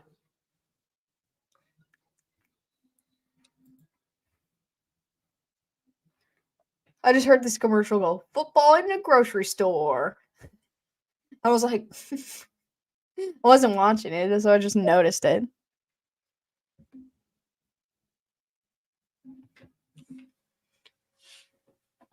Yeah, I don't know. Rams fans are going to be upset about that one, but we know the refs are always right.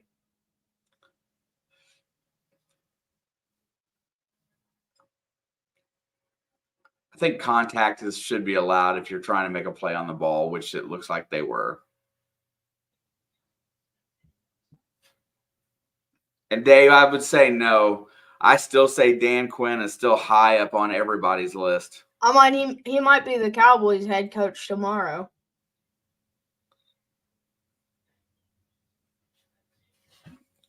I figured he would be gone, but if they part ways with McCarthy, if they do, I don't think they should, but if they do, he might be in line to just take over because they don't want to lose him. But it just depends. Are they blaming McCarthy or are they blaming Dan Quinn for the poor offensive showing? I mean, last year after the season was over, they parted with their OC. Yeah, but the OC decided to stay an extra year. They could have parted sooner. I don't think McCarthy deserves to get fired. I'm just saying I could see it happening. Because whoever said it earlier, Jerry Jones loves Dak. And if it comes down to the two of them, I think Dak will stay.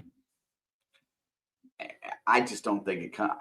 I think if you're going 12-5 in the regular season and you're finding ways to lose in the playoffs, it's more than just two guys' problem. 1st and 10, handoff to Montgomery. He bounces out and is able to pick up about 2 or 3. Yeah, I mean, winning your division too. You know, you can't fire the coach of a team who just won their division in such a tight race with the Eagles, who they slumped but had a great season. They find a scapegoat. That's exactly what's going to be happening if someone gets fired tomorrow. 2nd down and 6. He's looking downfield under pressure, fires, and Reynolds can't get a hold of it, and it'll be 3rd and 6. Now, if Dallas drafts a quarterback in the 1st round this year, depends on who their coach is. McCarthy didn't throw a pick 6. You're right. Steve said, "Go back, go." That's the general consensus today, Steve. it is a great argument. It's a great topic of conversation. 3rd down and 6. Goff floats one up for St. Brown, hits him in stride. He shakes a defender, and he's trying to spin out of the second one, but will go down at the 45?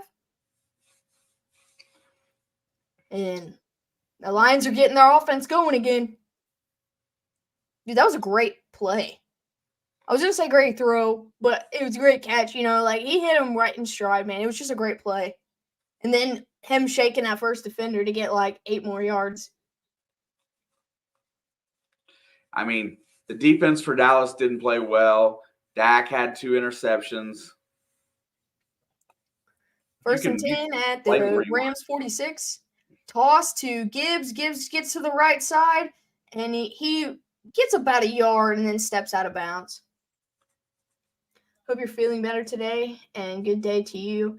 I'm doing my best. I didn't get to watch most of the Packers game.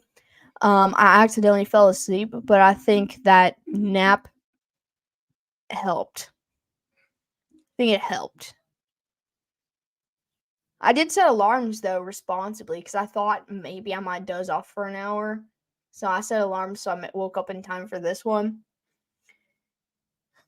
And I slept through most of the Cowboys game. I watched the first 2 plays. That's it. 2nd down and 9. Quick pass out to St. Brown again. He's going to pick up the 1st down and about 5 more inside the 30.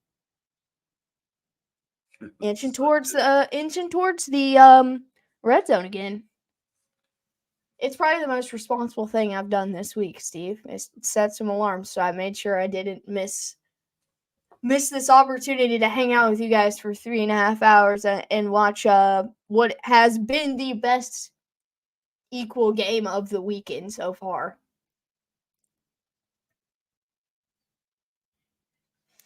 First and 10, handoff to Gibbs. He's trying to get back out around, and he's going to lose 5 yards on the play. Wow, nowhere to go.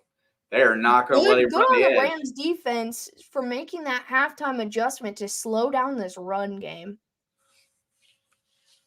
I fell asleep from 9 a.m. until 11:30. Yeah, I went to bed at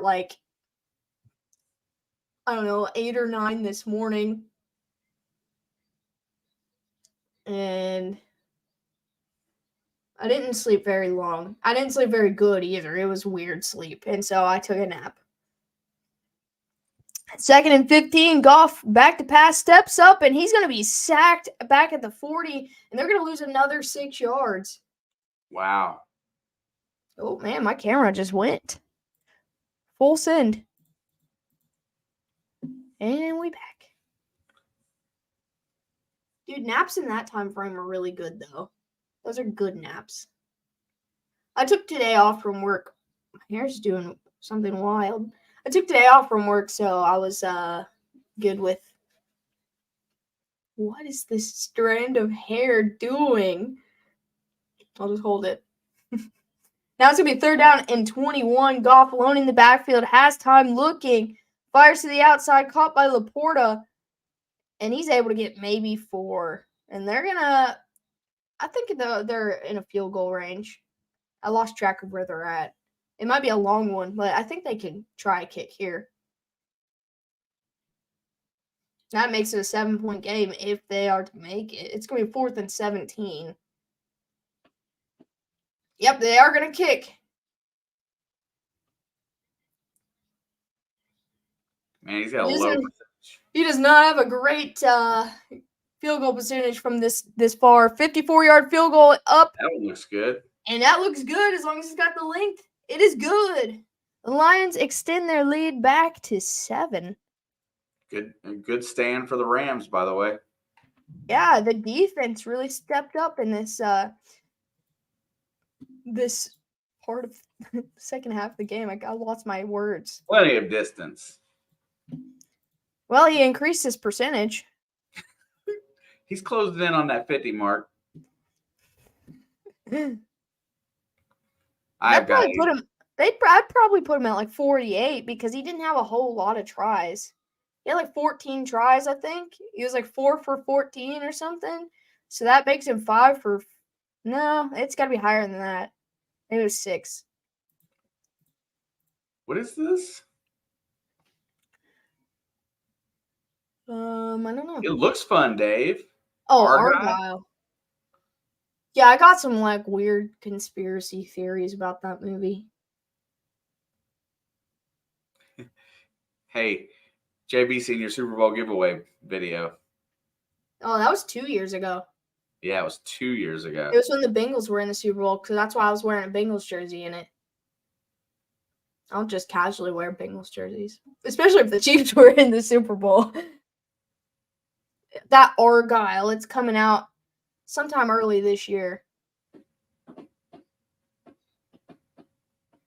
I'm rooting for the offense. Whoever's on the offense, I'm rooting for them in this game. That's fair. Yeah, I didn't realize that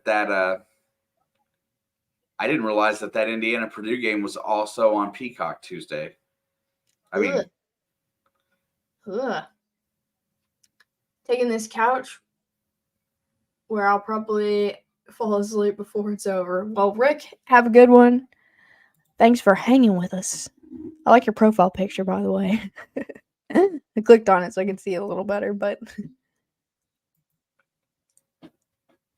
its most watched streaming event with 23 million viewers.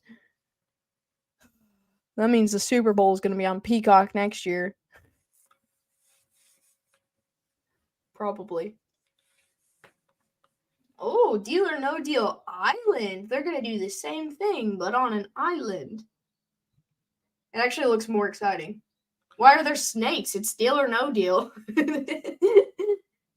Maybe it will be exciting, but it's on Peacock, so I'm not going to watch it. They added snakes, so I would want to watch it.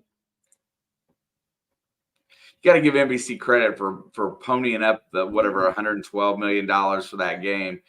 And 122 million. The news when I saw said 112, but anyway, ponying up that much money for one game for their streaming service. Bro, I'm just mad about it. I'm an island boy. I'll become an island boy if they want to send me to Deal or No Deal Island to try to win money.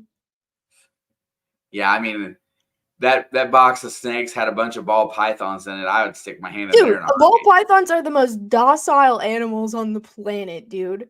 They're not going to bite you. I stuck my hand in there.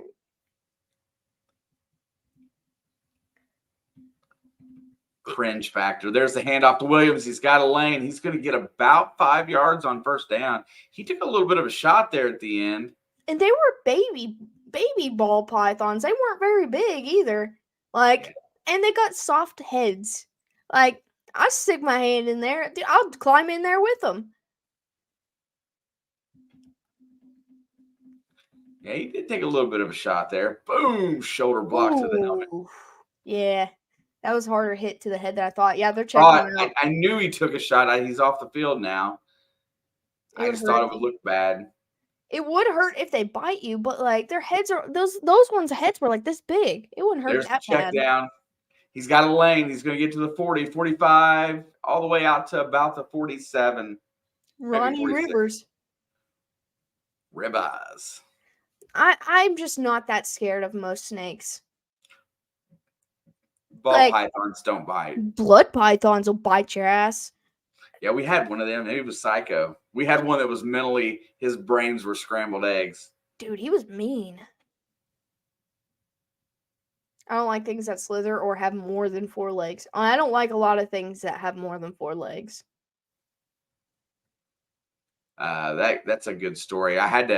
My blood python was horrible, and I had to hold him underwater when he latched onto my hand to get him to let go. Stafford's back to pass, fires it. It's caught by Nakua, and he's fighting. He's going to get close to a first down. Yeah, ball pythons, though, they're just big babies. You can throw it. Flip them.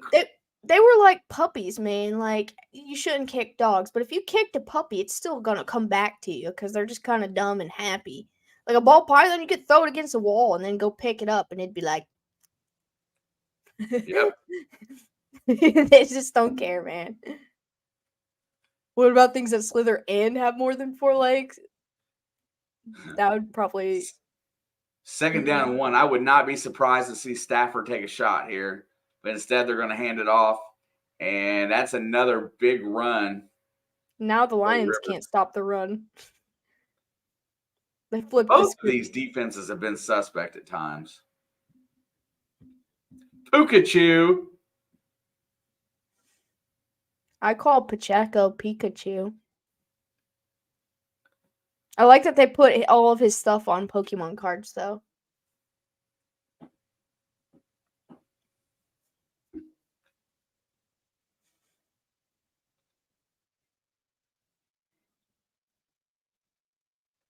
All right, first and 10. Ball is at the 37.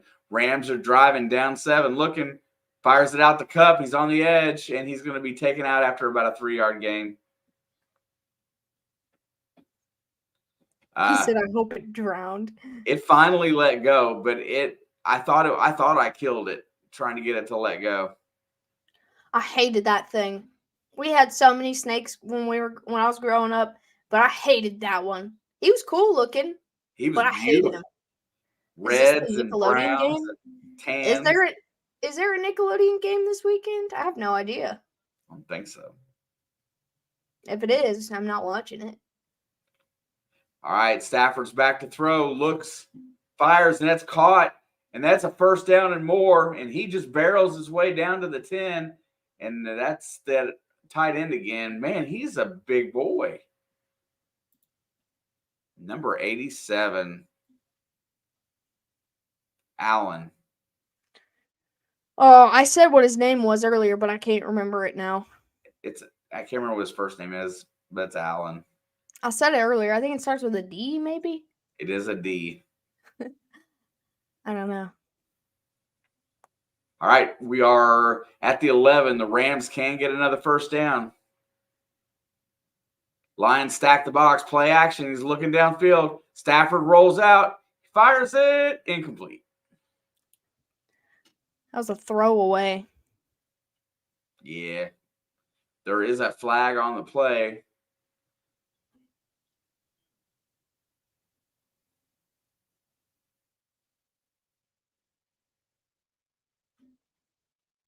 Ethan Allen. I don't think it's Ethan Allen. They must have picked it up. I didn't catch it. I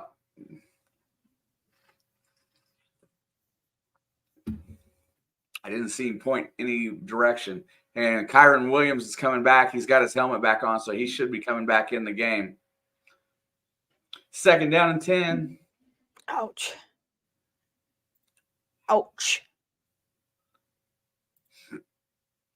4:17 to go in the third. Puka's in motion. They're going to hand it to him on a jet.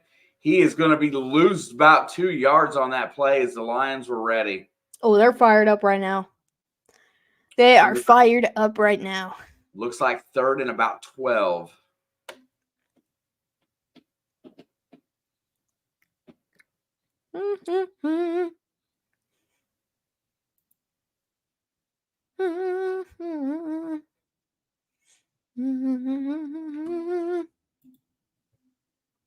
Oh, we fumbled.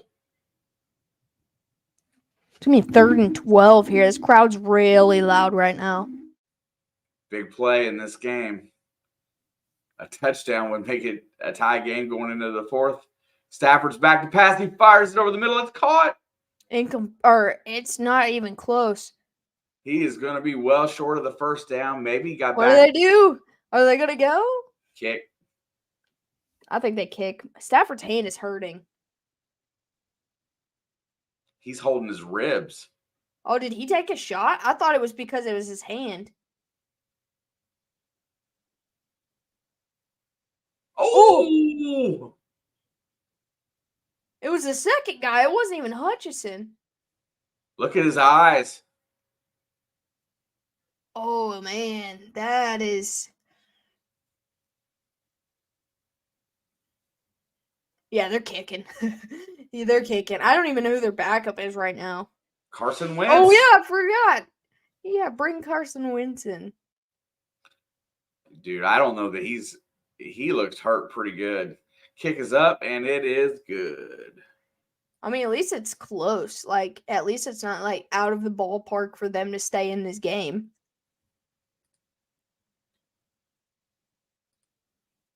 Yeah, dude, his eyes just then.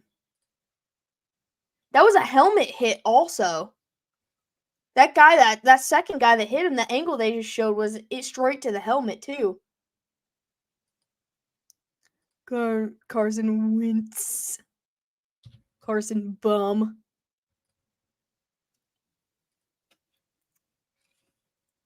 Carson Bentz. He breaks a bone just by walking.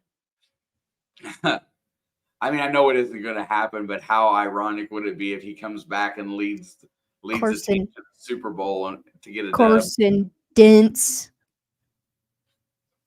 You can be dense with a SE or dense with a TS, and either of them they work. It's fine. Both. That was roughing the passer, bro. It was a late hit at that. Ball was already gone. Yeah, Aiden's hit was okay. I think Aiden's hit was fine. It was the second guy who took the blindside hit coming from the other side should have been the penalty. And he got stepped on. I didn't even see that. He took a shot to the helmet, shot to the ground, and he got stepped on. Guess Detroit doesn't love Stafford anymore. Dude, they killed him. I hope they give Carson Wentz the same type of hard time. Wentz played well last week. Oh, I didn't watch that. I had no interest.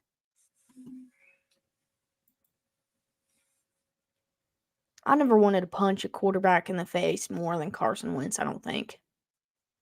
Oh, no. Look, I don't like Tom Brady, but I would choose punching Carson Wentz in the face before even speaking to Tom Brady. It's not really God, I don't like Carson Wentz. Someone stabbed him, only in Detroit. Carson Wentz kind of just really ruined the vibe in Indy.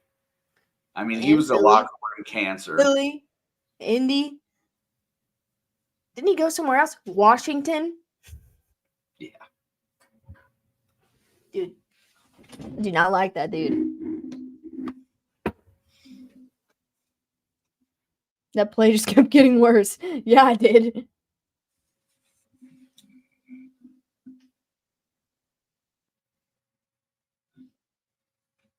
I think Chicago's going to trade Justin Fields. I just have that feeling. Goff is a touchback. Into the tent. That was earlier. He was already in the tent. He's already in the tent. Yeah, see, that was probably fine because he already had the steps That in. was the roughing. He did get stepped on. I didn't see it that time.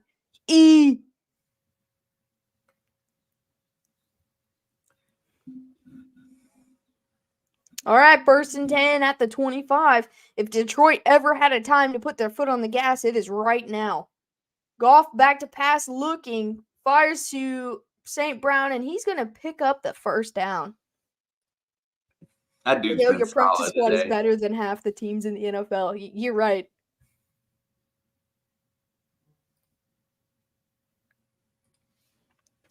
Yeah, they're showing his stats. They weren't that bad. 56 rushing yards, 163 passing yards, 2 touchdowns, an interception. All right, 1st and 10 at the 35.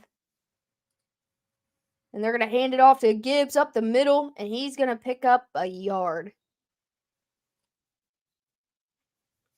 The Rams are not giving up the run anymore in this game. They said no more. You're not going to run it down our throats. They said you're going to have to beat us in the air.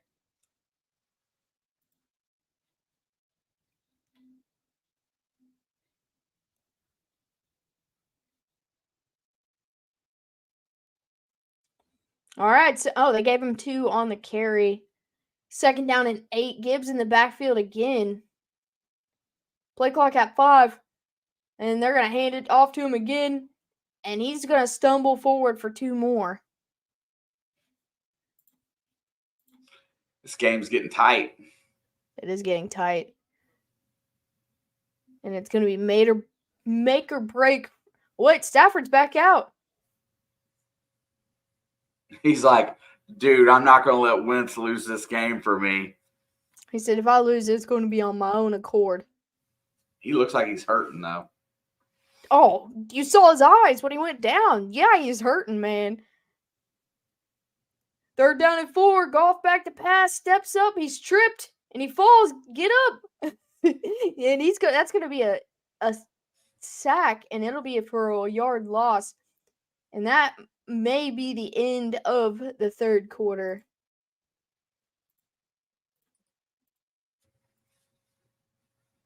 Oh. Goff goofed. Yeah, he sacked himself. Tripped over his own guy. All you have to do is stand back up, man. Dame Lillard calls the game-winning shot to win for the Bucks by 1 point. Nice. It's going to be 4th and 7 for Detroit. Matthew Stafford to get the ball back. Look at Sean McVay, dude. I'm telling you, he's cooked all the time. He's a tweaking.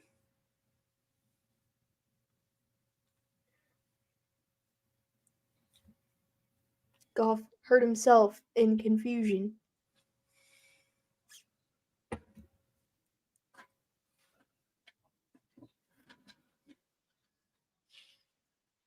Are you aching?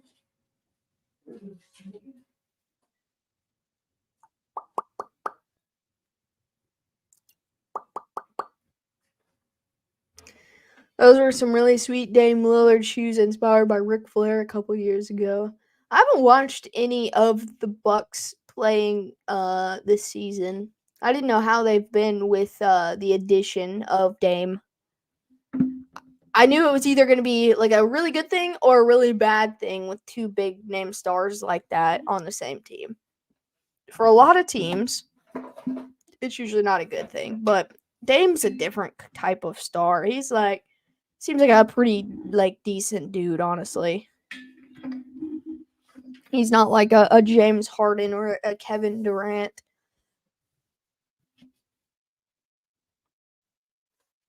He seems like a pretty down-to-earth type of guy. I also don't know what Giannis's actual personality is like. You know, obviously I've watched him dominate, but I don't know that much about him. I like seeing like pictures of him his rookie season versus pictures now. He was like a literal twig.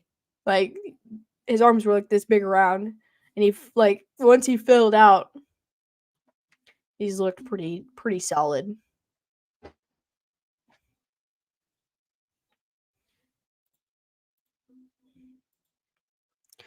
Dame Lillard, Ric Flair shoes. I'll check them out. We got a minute. Dame Lillard, Flair shoes. Wait, which color is it? Because there's a couple colors.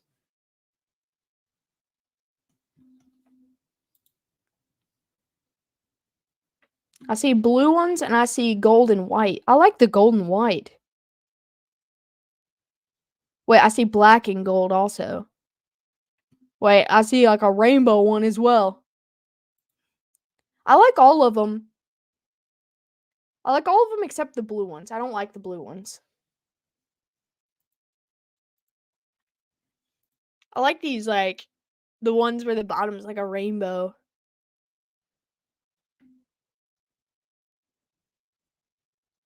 Looks like a bowl of Fruity Pebbles on the bottom. But the white and gold are really nice. And the black and gold are okay, but I like the white and gold better. But the blue ones on the bottom of them, they say, woo! Yeah, I like them. Purple and white? I haven't seen any purple ones. Oh, wait, I see them. Wait. Yeah, I see the purple. You know, win or lose today, Alex, what do you think the chances are that Stafford is in concussion protocol tomorrow? I don't know. The headshot wasn't as bad as some headshots I've seen. His eyes Mahomes isn't in concussion protocol today, so. Yeah, I really thought that they were going to pull him off for that. I mean, they just said the cold did it, basically. Oh, whistle blown on the field here. I'm not sure why. The Rams are at the 10.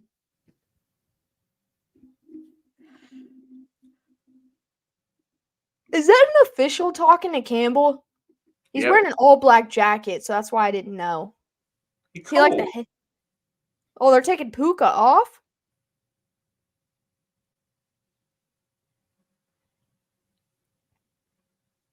Oh, they're letting him back on now. Not sure what's going on there. Well, someone in the chat said he was in the tent. And maybe they got word of something and then said maybe they didn't get the clear that he got cleared. Gotcha. That seems like just a confusion thing. All right, they forgot they already evaled him. Yeah, see, that's what I was thinking. 1st and 10, ball's at the 10. And they're going to try to run it with Williams. He's got a lane. He's got an opening. He's at the 20. All the way out to the 26. 16 yards up the middle. My NBC station just had a stroke.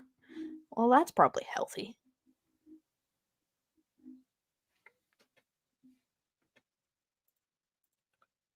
Pretty nice opening there by the line. They just cleared out a big hole. All right, 1st and 10. Ball is at the 25 now. There's a snap. They're gonna ride the run game. This time they're ready for it. He's gonna get about a yard, maybe a little more.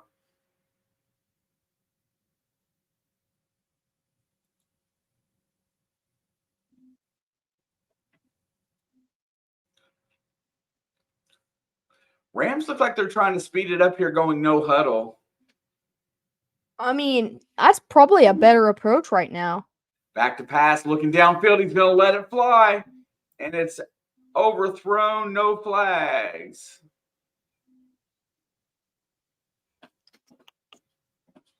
And just like that, we're at 3rd and 8.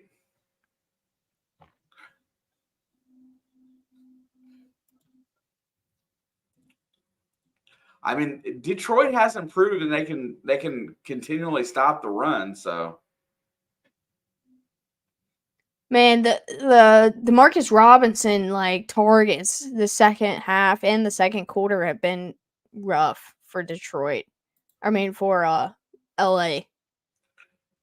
So it's a big play here, 3rd and 8. Clock hit 0. The flag should be on the field. Okay, they're stopping it. I was like, dude, that was 3 seconds past 0. Did they give McVay a timeout? No, they threw the flag. I mean, I would if I were them, Steve, because Kyron Williams has been like, other He's the than reason, obviously Puka, the biggest highlight. he gave them balance on offense when they went on that run, because they didn't have running game before him. There's Barry Sanders. Dog. Megatron. Dog. Eminem with a dark beard. What do you mean? You act surprised. I didn't see Eminem with a dark beard. I mean, he's got dark hair. The blonde hair was dyed. I've just never seen it. That's all. Oh, well, I thought you meant Stafford checks it down into Nakua, wide receiver screen. He's going to get the first down. Nice. What a run.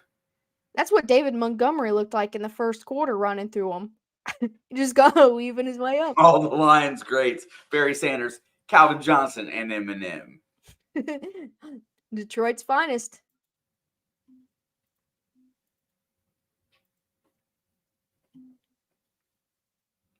That was all on Hart right there, and Nakua getting that first down.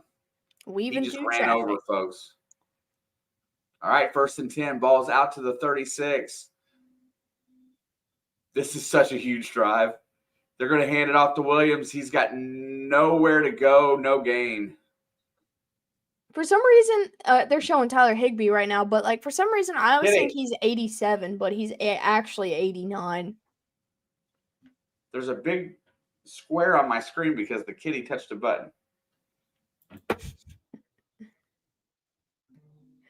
Yeah. Oh no, I feel like Eminem's had the beard for a little while now, so I haven't seen him lately at all. So I guess I've seen him recently because the whole Fortnite thing in December. 2nd and 9. There's the snap. Stafford's back to pass, fires over the middle, and it's caught. Ooh, DeMarcus.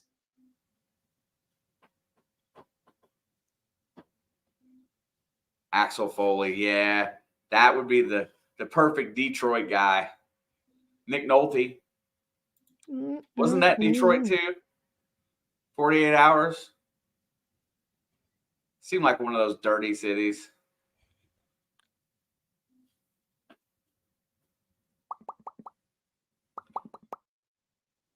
I'm on there, Steve. I'm not real good with it.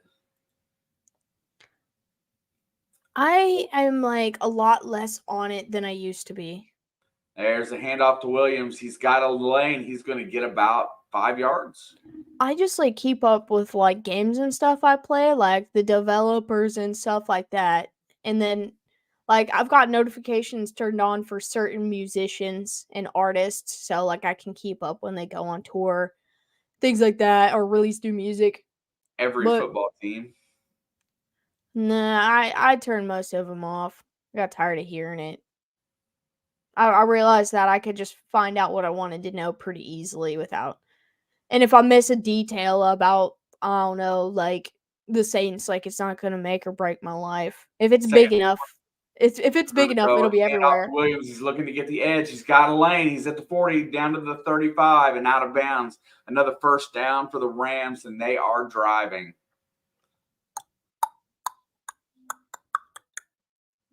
It felt like Detroit, didn't it, Dave?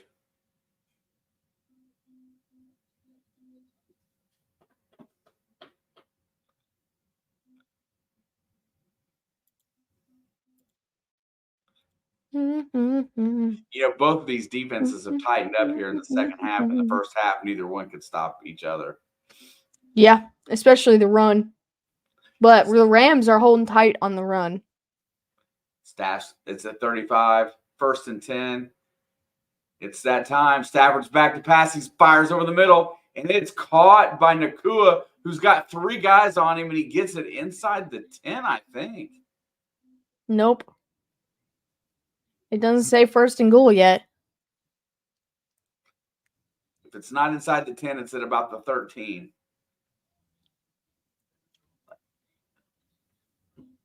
Nope, it's at the 15, 14, 13. So they are in the red zone. It's do or die time for the home team here. because you know these fans are just getting a little antsy at this point. I mean, they need a sack or a turnover right here. Alex, are you streaming tonight? I don't have a good answer for that yet. And Kyron Williams gets stopped for a 1-yard loss, and he is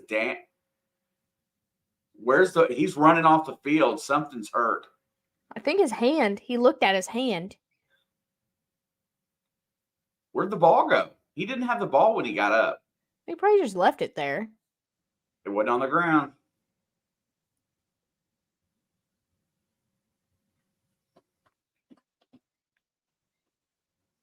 I want to say he looked at his hand like something was wrong, like his wrist or his hand. If Stafford can get out there and play with an injury, so can you. Suck it up. Not if it's broken. His only job is to hold the football. He's got another hand. Stafford's back to throw, checks it down. You're horrible sometimes. I know. I'm just playing. Yeah, but your sarcasm sometimes doesn't translate as being sarcasm.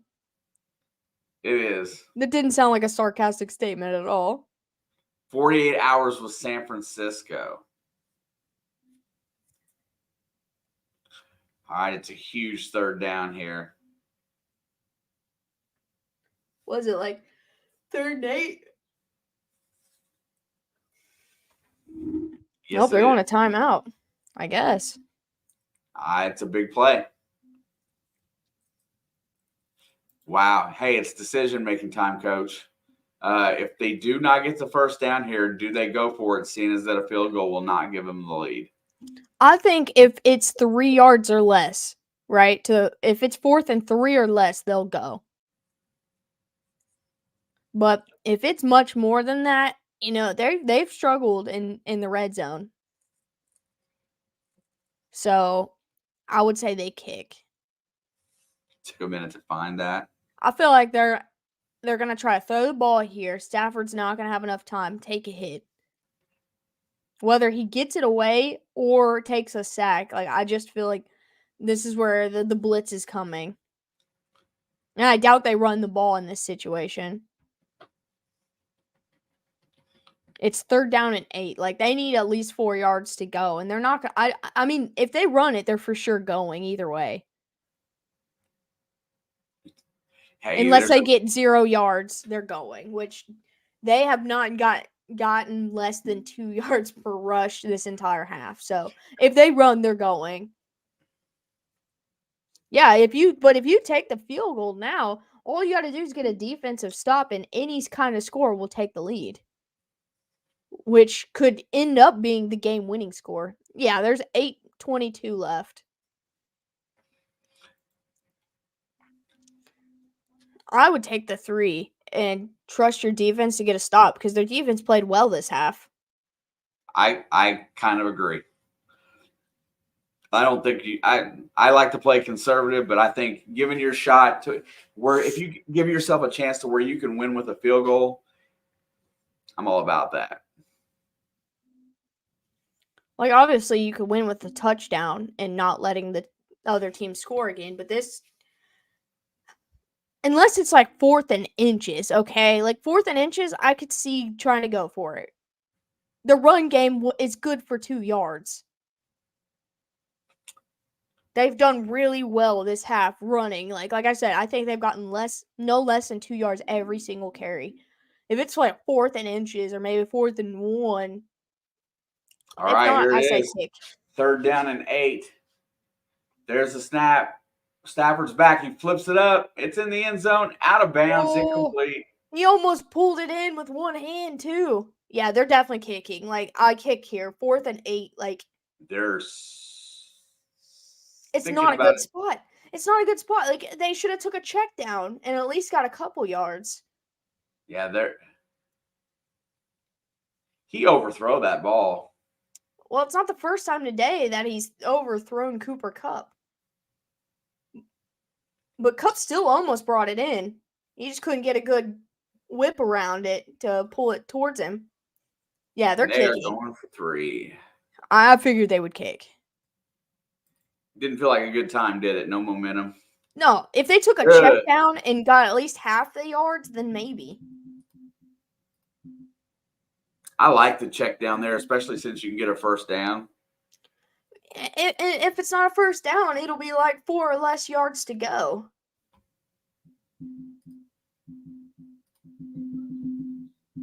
And you don't have to drop back and make it like a 20-yard pass to float it in the end zone. You know, your drop back will make it a 10-yard pass. Even here, Detroit needs a touchdown and a 2-pointer to make it 9. Which, if they score a touchdown, I bet they'll go for 2. For real. I bet they will. And even Campbell doesn't go for 2 there. No, I bet they would. I bet they would. That is such a Campbell thing to do. Like, the opportunity to make it 2 scores when only scoring once. Yeah.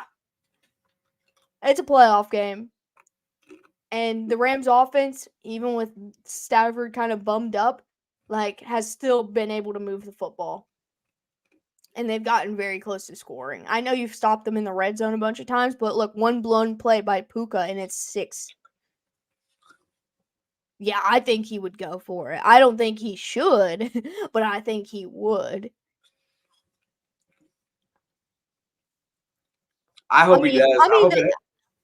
I mean, the field goal makes it 8 points, and that should be good enough because they can't pass anything in the red zone. So putting them on the 2-yard line, all you got to do is stop the run.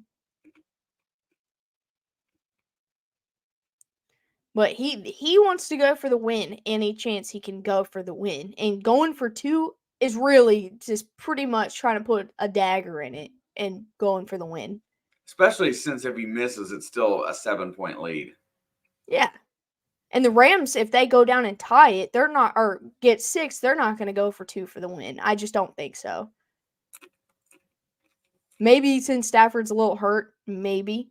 But I doubt it.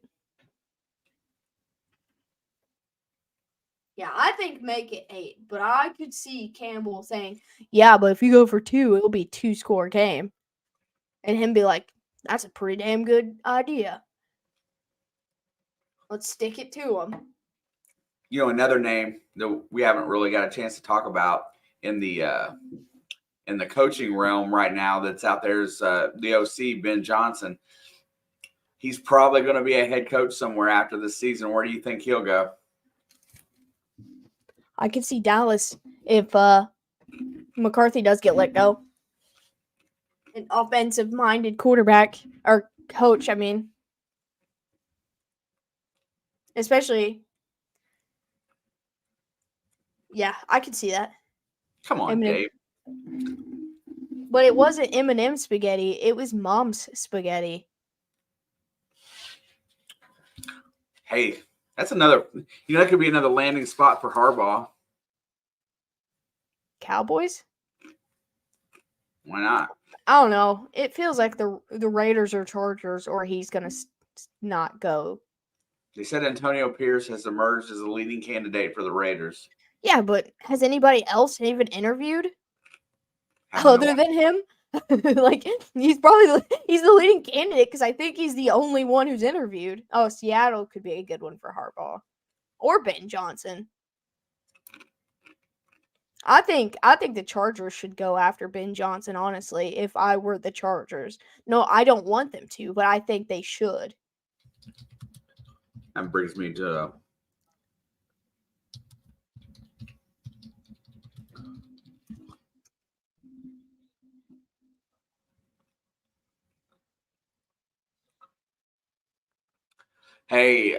let's see. So here you go. Watch this. Pete Carroll has, taken a different position with Seattle. Do you know the 3 main guys in his coaching tree?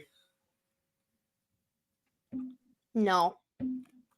Dan Quinn, Okay. Robert Saleh, and Gus Bradley. Well, that's interesting. No, I'm with you, Dave, 100%. But I think they get rid of Antonio Pierce, or they give the job to somebody else, and they lose the locker room no matter who comes in. I think Antonio Pierce deserves the job. I do too, for real. But I felt the same about Rich Bisaccia as well.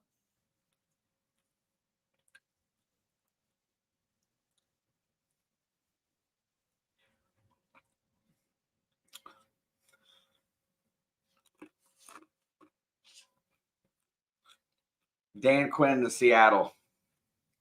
That seems like a fit.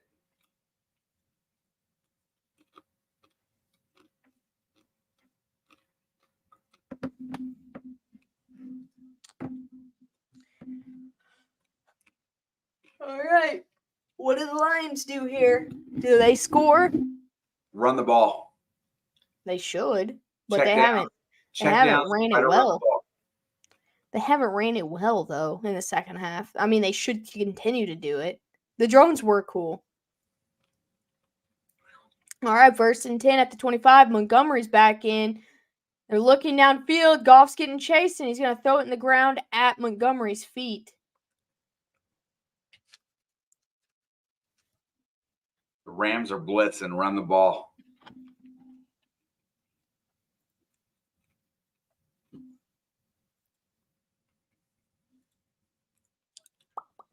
I'm just reading what it says.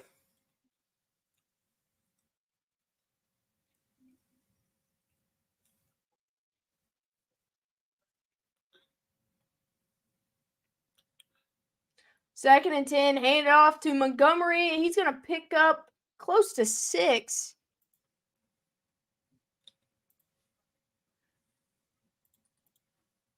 And it's going to be 3rd and manageable.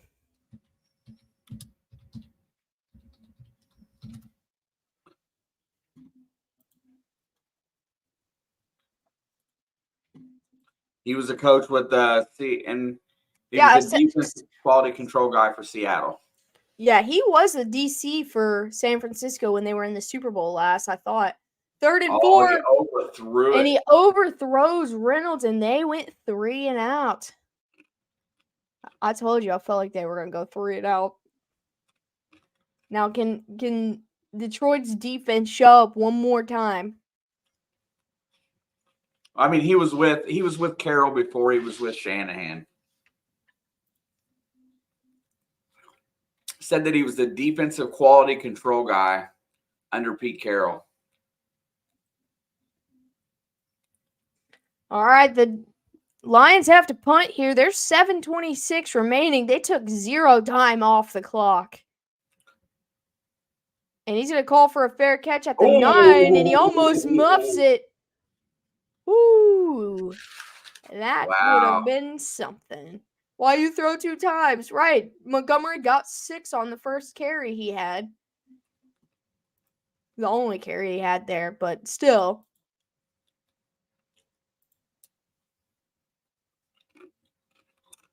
I didn't know it until I looked it up, Dave. I wouldn't have known it at all. I just learned yesterday that McCarthy in 2005 was with San Francisco. Pete told me that. I'm trying to think who the head coach was then. Oh, he told me. Wasn't Harbaugh, was it? It might have been. I think he said 2005 or 2004. It was 4 through 6, right there. McCarthy was like an assistant there somewhere. Mike Nolan? Oh, that sounds right. I thought McCarthy had a stint with the Chiefs, but I had no idea about San Francisco. There's a good coach, Marty Schottenheimer. He moved around a little bit. He had a couple jobs.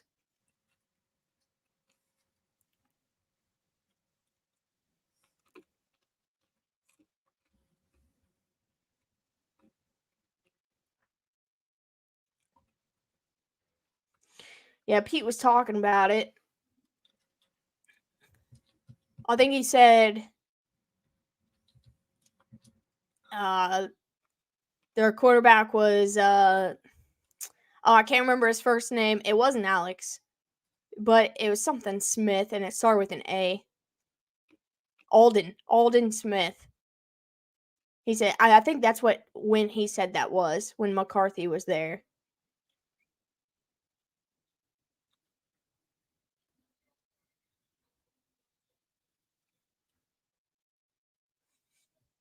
Schottenheimer just couldn't win in the playoffs like at all. Some teams are some guys just got it good in the regular season, man. Playoffs a different breed.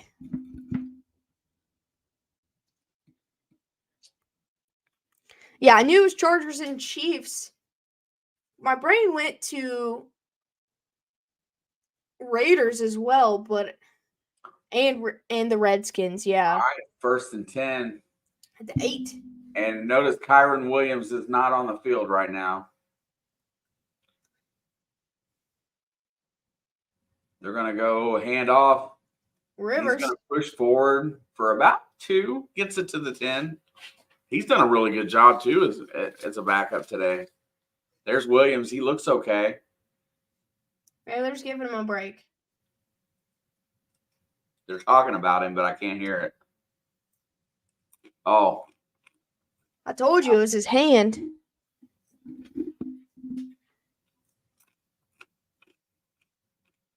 He looked like he was in a lot of pain. He looked like he hurt, that's for sure. All right, they're going to change the play with 10 on the play clock. I'm going to look it up, Dave, because now I'm curious. Stafford's in the gun, looking downfield. He's got time. He fires it over the middle to Pukuka Nakua, who's still on his feet at the 35, 40, 45, and out of bounds at the 46.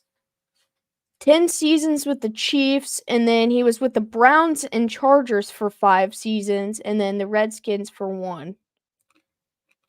So the Browns were the ones that I was thinking might have been.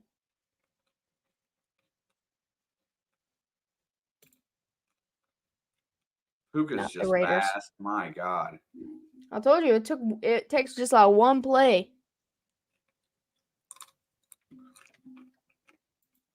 Ball's at the 45, 6 minutes to go. They're getting close to field goal range in one big play. Stafford's back to pass, looking down the field. He steps up, checks it down, and he's got a first down and then some. All the way to the 40. Rivers is down at the 40. Detroit fans are starting to feel it. The anxiousness. I'm pretty anxious too.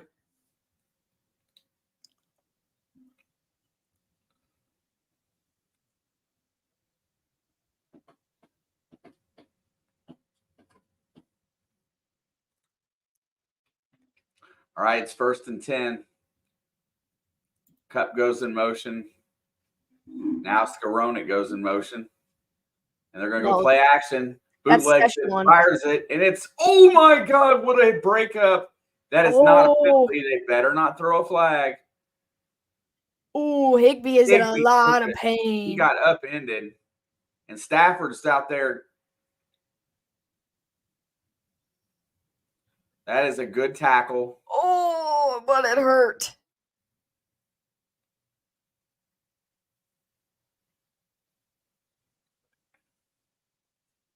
Everybody cringing over the hit. Higbee took a shot. Oh, God, that hurt.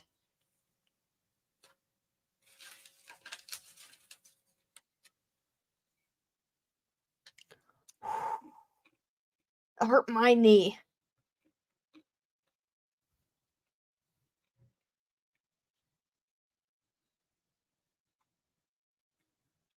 That's just a tough situation. Yeah, I don't know about that. Like, if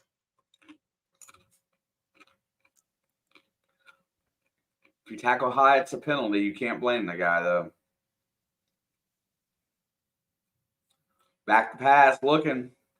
Fires it up the middle. Sidearm slung in there, and that is completed to Cooper Kupp. Brings up 3rd and manageable. God, that might have made my knee hurt really bad. Nah, I hope that dude's okay. Oh, I don't know. I mean, I hope he is too. I think he's better off because he wasn't on the ground. I agree. It would have been a lot worse. His knee would have probably buckled. Like, man, Detroit needs to stop here so bad. In the worst possible way, 3rd and 4.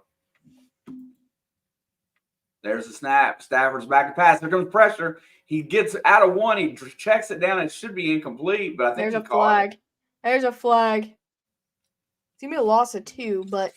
Now, if it's a holding call, I push him back 10 yards, get him out of field goal range myself, but I don't know what the penalty is. It seems like a hold. Usually when the quarterback steps up and a flag comes out. Yep. Yeah, right there on against Hutchinson.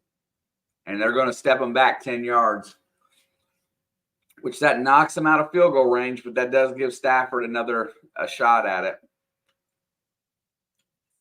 Dave, if they decline it there, they're in field goal range, so I see why they took it. Yeah, but they're one play away from being in the end zone at any given time. I understand declining it too, because he lost 2 yards. Yeah, you can put your offense back on the field with 4 minutes to go and it down 2. I think I would take that chance. It's tough.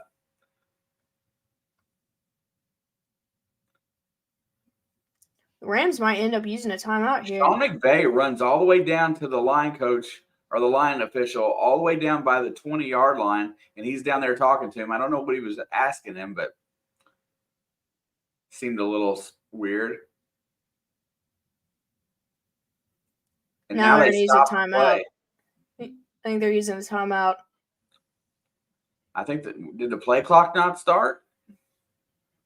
They stopped it at 19 seconds. It didn't start the first time they lined up.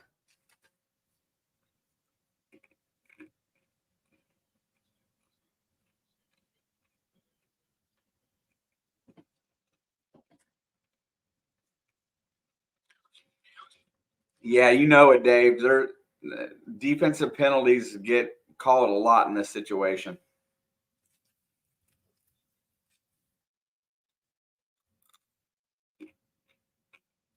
I like that Dan Campbell took his hat off to talk to the ref. Like it was going to block his ability to hear. Oh, a defensive holding would be a dagger right here. There's certain routes that you can run that are really good at about drawing that flag too. Or the underthrown ball. There's the snap. He's back to pass. Here comes pressure. Steps up, fires it deep, and it's incomplete to Puka. I don't see a flag. It looked clean. He said. Now it's 4th and 14, and I don't think the Rams can go. And guess what? They don't have any timeouts either. Down a point. Oh, I thought they used it. Oh. Little tug. Oh. That could have been a defenseless receiver call, too. They got away with one right there. I'm good. Man. What a spot for a fake punt. I could see it. But he's going to trust his defense to get off the field. And he'll run out of bounds at about the 17. Detroit's got the ball with 4 minutes to go.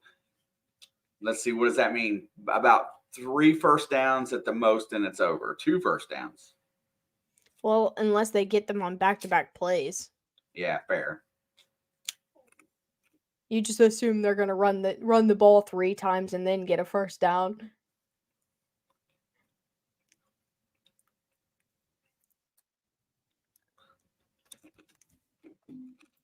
Not this crew, Dave.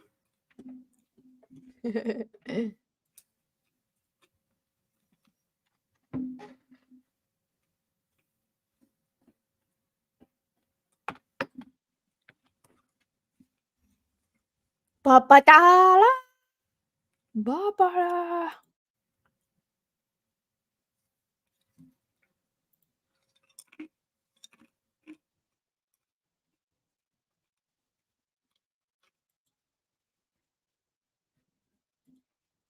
Refs are making up for 40-plus years of victimizing the Lions all in one game. You might be right. You might be onto something.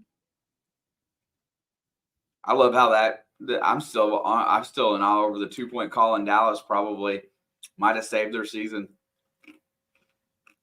Could have. They what? They'd They be win today. playing.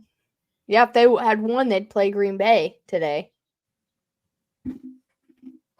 instead. And Green Bay came out like gangbusters.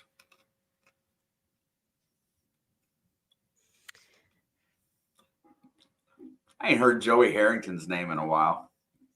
My son just had this great thought. Jordan Love played so good, he's destined to be a Jet in 12 to 15 years. Fair.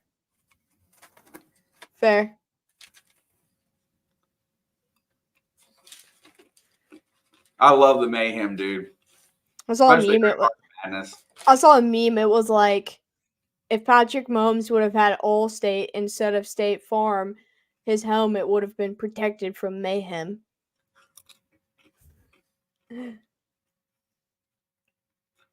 Yeah, today's been fun. Between this game and the Cowboys loss, this seems like an awesome time. I'm all right so far. I'm excited for the Packers San Francisco game. I really am. I think that's going to be fun. Hopefully. All right, it's 1st and 10. There's the handoff to Montgomery, and Detroit goes straight to the ground. You got it? Oh, I didn't think you did, so. Well, we can't speak at the same time because then nothing will be heard. No, I just seen you not looking at your TV. That's why I didn't think you had it. You didn't give me 1 second. So quick with so many young weapons. Dude, it would be fun. It's going to be 2nd and 7. The clock's going to run under 3.5. I just don't think they'll run 3 times. I would. And Goff's back to pass, going to check it down to Montgomery. Stays in bounds, gets the first down all the way to the 31. That'd be the only throw I'd make, too, a check down that stays in bounds. Yeah, the Rams have 2 timeouts, basically with the 2-minute warning and the one that they got. I thought they made them use it, but I think they wanted to wait till 3rd down.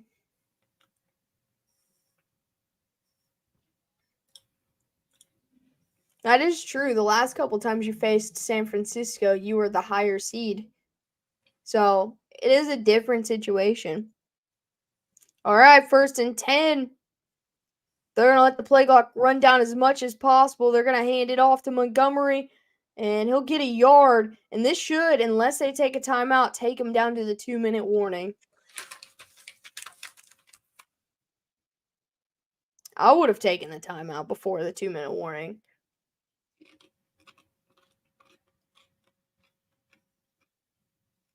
he's not gonna. Nope.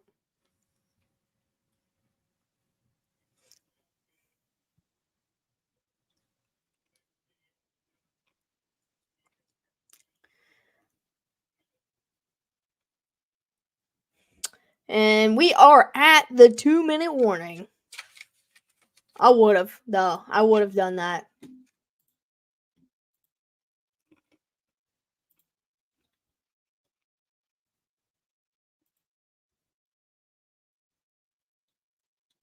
But I am not a head coach in the NFL. So, but play head coach for a second. Sean McVay's thinking there is that they're going to throw the ball. Oh, yeah, because they probably will. He's trying to save that timeout. 2 minutes to make dreams happen. You're right. They have 1 timeout left. It's 2nd down and, 9? And all they got to do is run the ball, man. They're going to throw it, though. They want a 1st down. Because a 1st down will seal the game. If they run like a screen or a check down, that's something that they can. It's a pretty high percentage. That's probably the only pass. But you just feel like it's going to be a drop, don't you? And they're going to stop the clock. Yeah, that's exactly how I feel.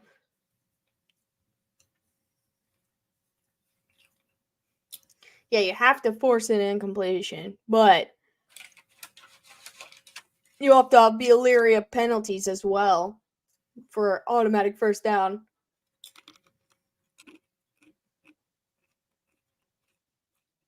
Yeah, they could have made them run one more play before the 2-minute warning. And it would be either a first down or it would be third down.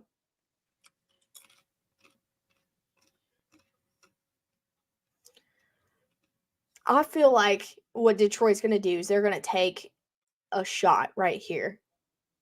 Ooh. I don't think they should, but 2nd and 9, the Rams are expecting them to run the ball to try to run this clock out. I could see them taking a shot. And then it be incomplete. Rams save a timeout, and it's basically first down or Rams ball, either one.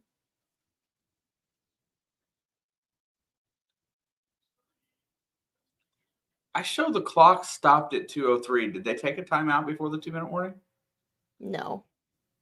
It's funny because the game tracker shows it that way. We can't trust the game tracker clock. Yeah, I know. All right, here it is. They wouldn't have went to commercial if they didn't.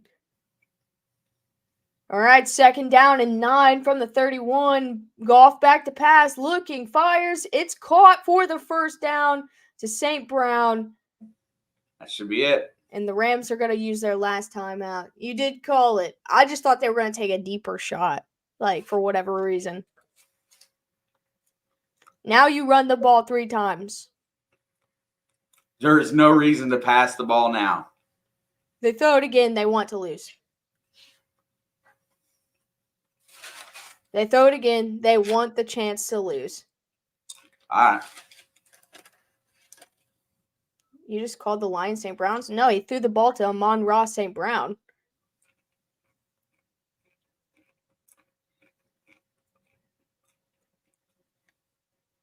Oh, Dan Campbell just turned into a tomato. He's so fired up.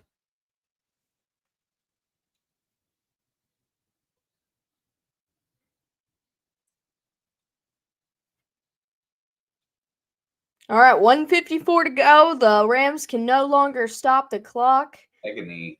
And they're going to take a knee.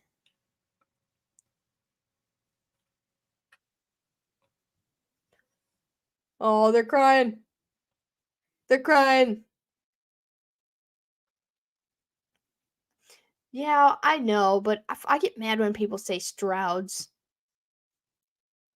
If you're McVay, you yell, I bet you can't pass it again. Dude, Dan Campbell would be like, are you challenging me?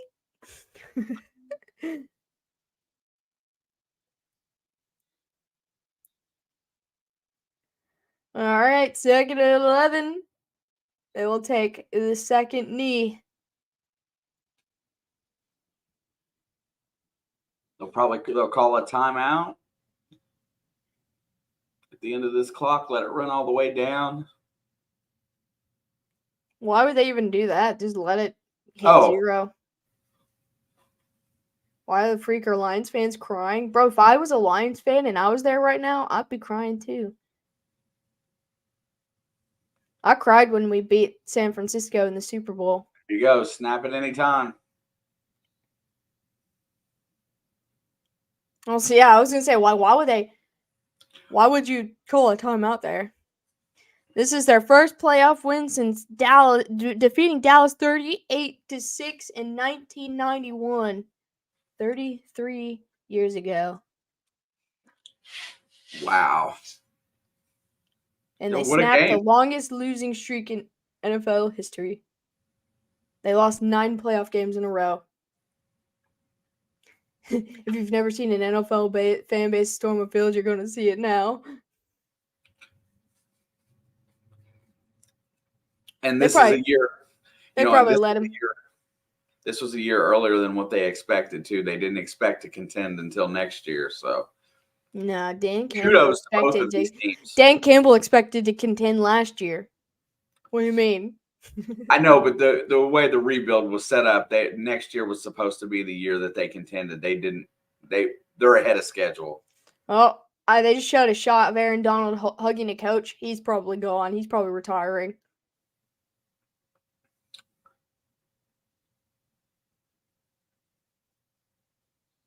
He said, "Coop, I miss you."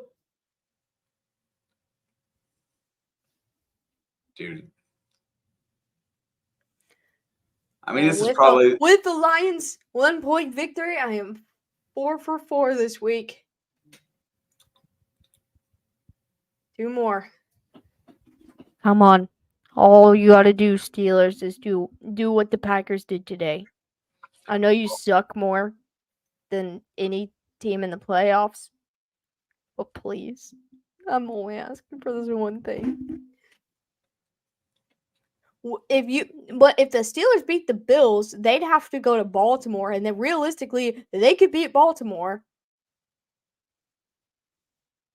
Like, you've got a pretty good shot to the AFC Championship if you beat the Bills. Tell them that.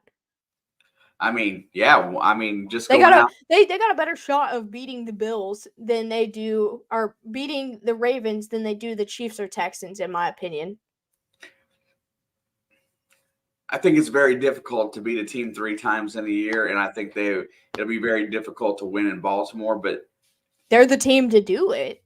They're one of the teams to do it. Yes. I'm not saying Kansas City or the Texans or Buffalo couldn't do it. I don't think Buffalo would beat them, but Kansas City or the Texans, I think, could, but I know Buffalo's beat them in the playoffs in the Lamar Allen era, but that was in Buffalo. Baltimore doesn't want to see Pittsburgh. That's what they need to win. GG's Lions. Now you're more relevant to me than the Cowboys because the Cowboys suck. How bad is it going to be snowing tomorrow? Let me look up the weather.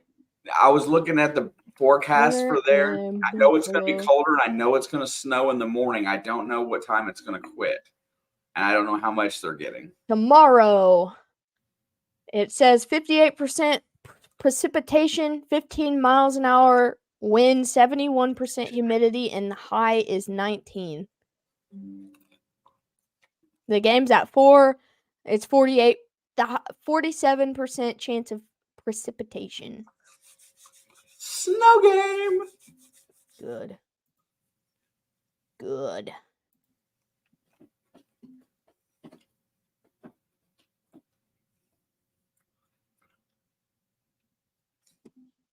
Very, very good.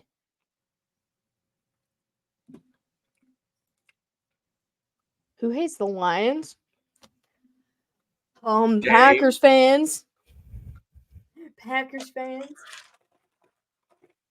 When you get funky weather, the better team doesn't really win. Oh, when it snows, apparently Buffalo can't play in the snow. They can't see nothing. I hope the Steelers wear white jerseys. I was just I hope the Steelers wear white jerseys, so if they beat them, it's going to be twice as good.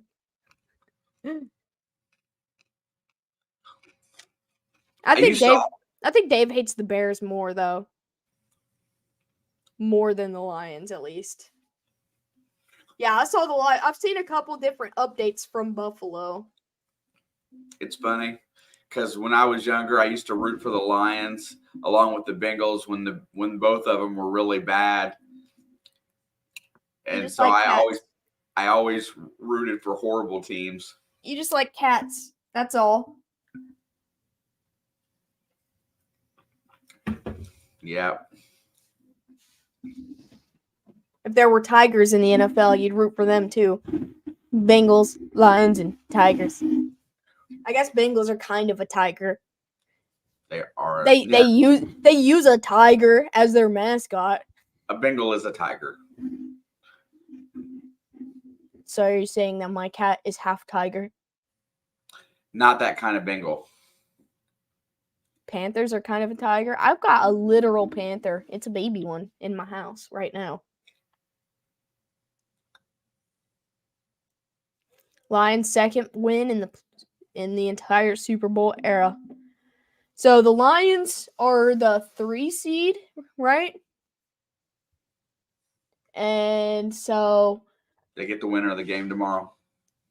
Whoever wins tomorrow. Have they played the Bucs or the Eagles this year? don't think so. Let me pull up their schedule real quick. I cannot remember. I know they played them last year. I know they played the Eagles last year. That was a good game. They did play the Buccaneers. They beat them on October 15th at the Buccaneers 20-6. That's before Baker got hot. Right before. Baker was 19 for 37, 206 yards, and 1 interception. No touchdowns. Jim, we have no idea. I feel like that's a disservice to those teams for next week. And Buffalo's only on Monday because the snow. No one could get to their stadium. And I get that one. But I don't know why they should have scheduled a Monday night game. It creates an automatic disadvantage for next week. I think they should just spread them all out across Sunday. One of them at like 9 a.m., the next one at like I don't mind this. I don't mind 2 days, 3 games. Saturday, Sunday. Yeah, Saturday, Sunday's fine. I think Saturday, Sunday, the first week, and then the second week, Sunday, Monday.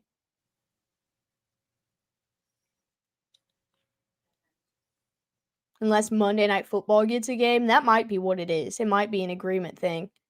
I think one game every night of the week. That'd be hectic. I just know that the NFL spreads it out to where they economically make the most money. So that's what it's all about.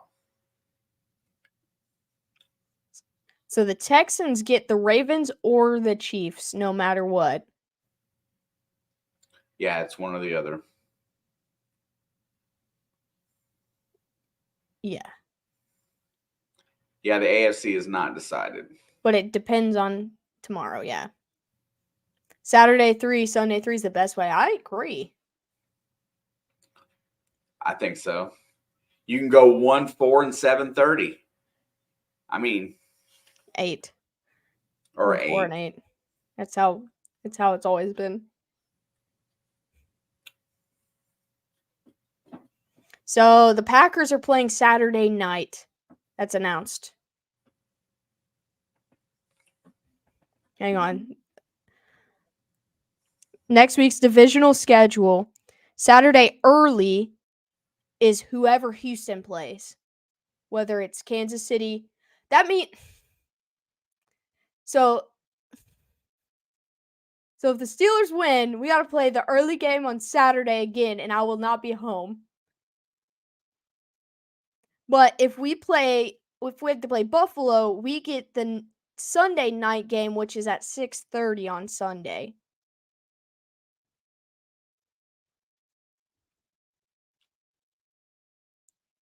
I almost want to root for Buffalo just so I'll be home for it. I just don't want to go to Buffalo. I still, in my brain, think they deserve no better than the 4 seed.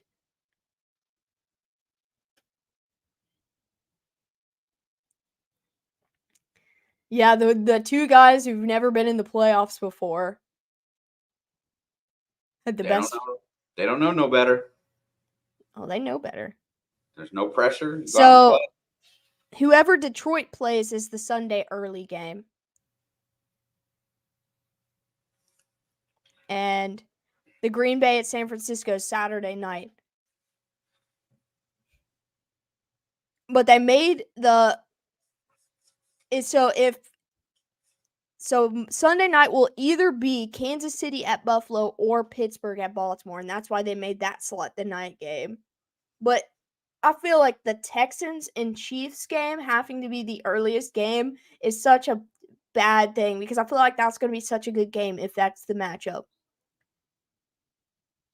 Yep, I think so too. I'll call in next Saturday if we play the Texans. Or I'll trade days with somebody. Kitty! He was just there. Oh, hey! Get out of there. That's why I saw him. Come on. I'm not going to get you. God, I yelled at you. I know.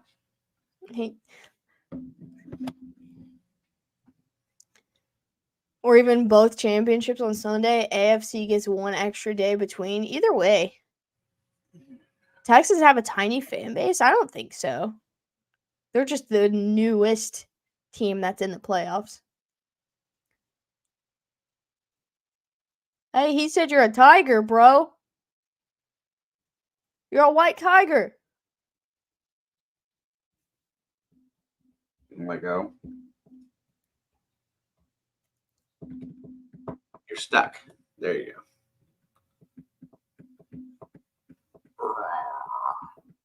Big fat kitty. Look at that chunky boy. Texans game should be late since under a dome. Well, the Texans don't host. Texans have to travel, whichever game it is. They either get Kansas City or they get Baltimore. So they will have to travel to an outdoor game either way. Wow. Texans at Baltimore sounds like a good game too. Yeah, but I wanted the Texans. If I want to lose to any of the remaining teams, I would rather it be CJ Stroud. Other than Lamar or Josh Allen. I'm not even going to include Pittsburgh because I'm just not going to.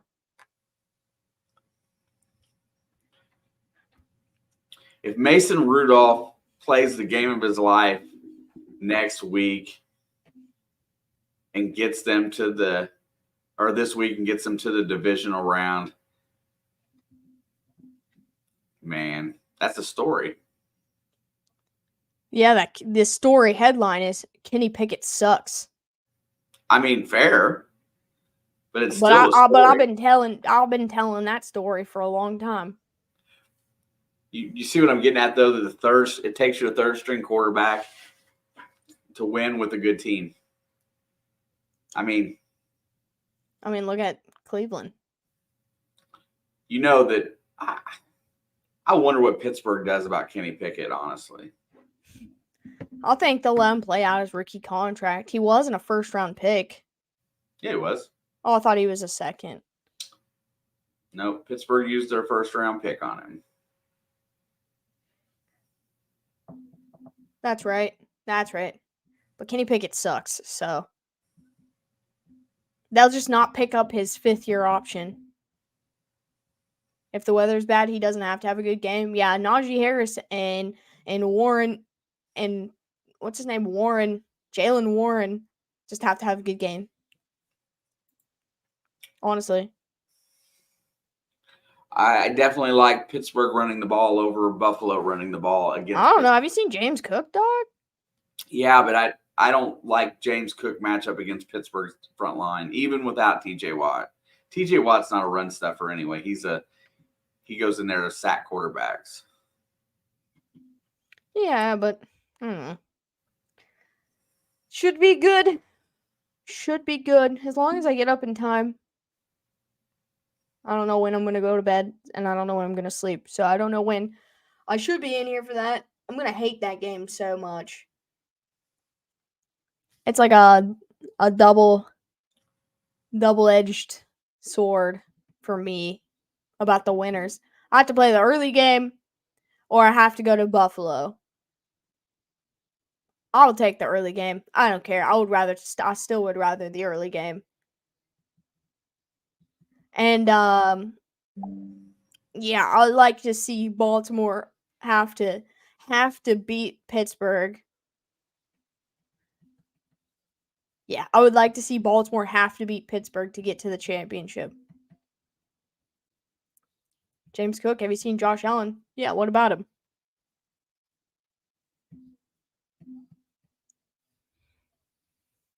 I'm not sure the Chiefs get past round 2, but if Mahomes can keep playing like, if the team could play like they did in that cold weather and just like normal weather, they'll be fine.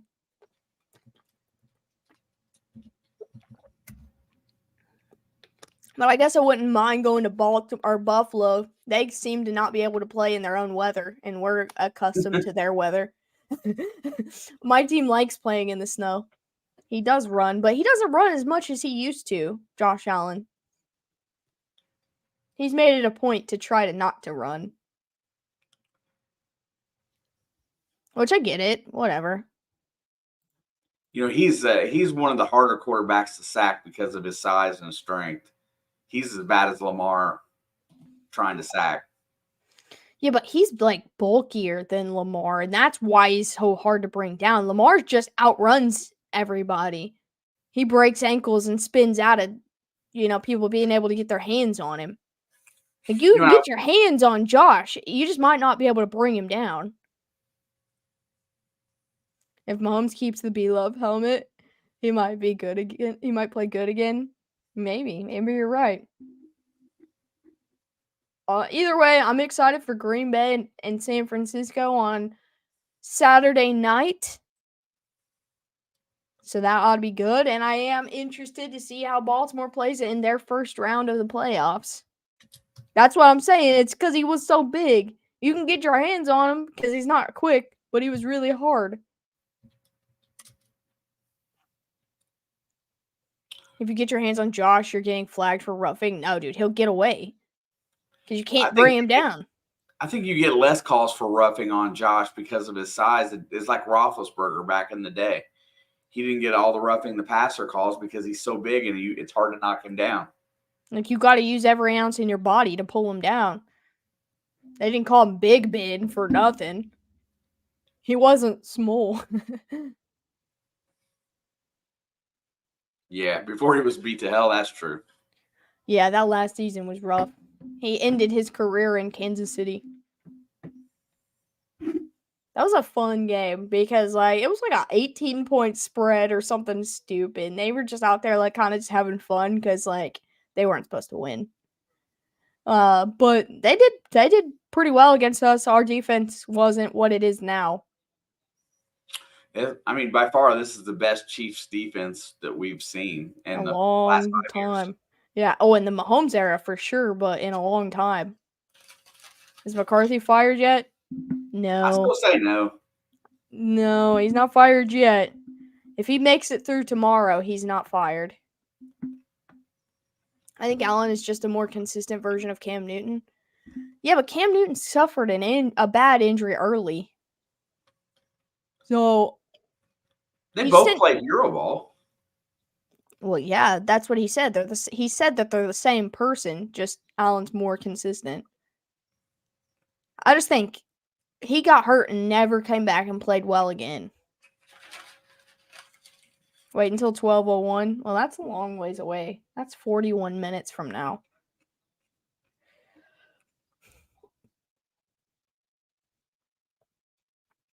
Dude, I can't believe Dallas and Cleveland's defense got embarrassed so badly today. I mean, talking about Allen being better than Cam. Well, probably everybody, except for Panthers fans. And anyhow, Panther, you're the one who you were like, that's disgusting when I said I had a Cam Newton jersey. You don't even like the guy who took you to a Super Bowl.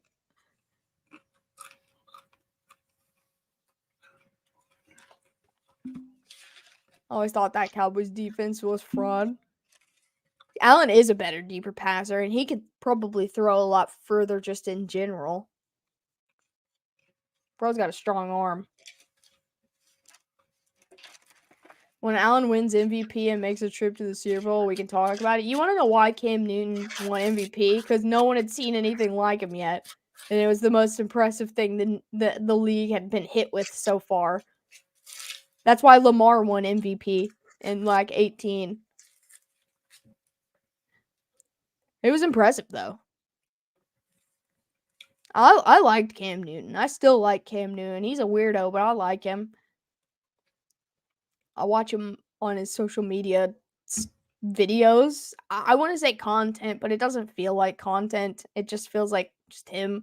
But I watch him every now and then. I don't know. I like Cam. I like Josh. I think Josh is better than Cam. But Cam had a good run before he got hurt. His hair is awesome. Yeah, that's another thing. He's got Josh beat. Is Lamar MVP this year? He'll probably win it, even though if you compare his stats from now to when he won MVP last time, that Lamar was much more suited to win MVP. I still think it should be Christian McCaffrey. I think he's the most important player on his team, so yes. Well, I think Christian McCaffrey is the most important player on his team. For real. And you got, and the other thing we got to talk, is just look at this time that we're in right now. This is the best batch of quarterbacks that I think we've ever seen in the NFL as far as. Yeah, and it's been like the worst season of quarterback play. But I know what you're saying, but you just look at the guys that. I mean, we've got a pretty talented crop, especially with the ones that are coming this year. That looks like there's going to be at least a couple dandies out of there. It's kind of so with the Lions winning today, they broke their playoff loss streak, and now the longest drought without a playoff win belongs to the Dolphins, who have not won since December 30th in 2000. So they're on a 20. Oh my God, I didn't realize it's been that long. I knew it's been a long time, but I didn't think it's been that long. And primarily, the main reason is because it's cold weather football doesn't suit them. Yeah, that's why they need the 1 or 2 seed. And that was within their grasp. So the AFC Championship is going to be the early game on Championship Day. Even longer than the Jets, yep. So on Championship Sunday, the NFC Championship will be at 6:30 p.m., which really sucks if it's the Niners in the championship, because then that's going to be like 3 p.m. for them. They got the night game, and it's going to be like 3 p.m. And then the AFC Championship will be at 3 p.m. that day. That sucks. Why is it so early? Why are both games so early? Why can't it be 4 and 8? 4:30 and 8. Why is it got to be 3 and 6:30?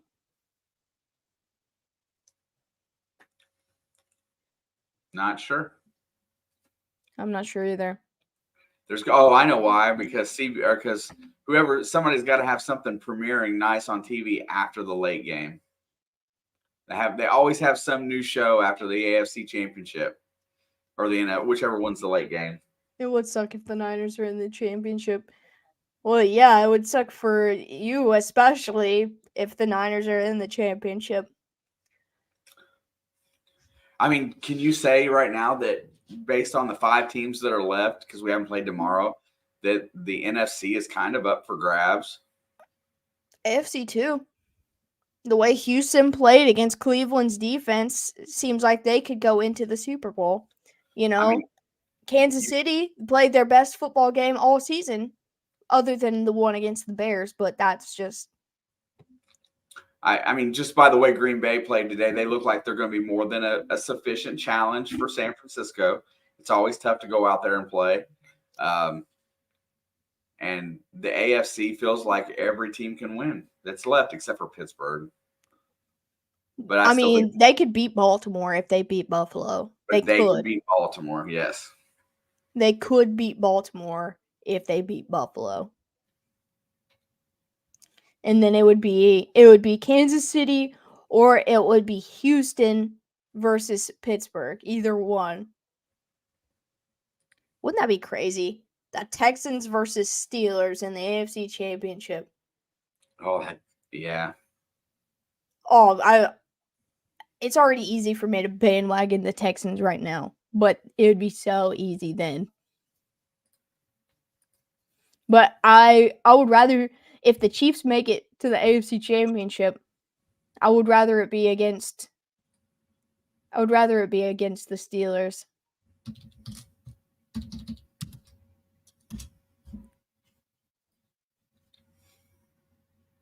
But it was a pretty good game we had today. It was really a story of 2 halves. The Lions played good in the first half. The Rams played good in the second half.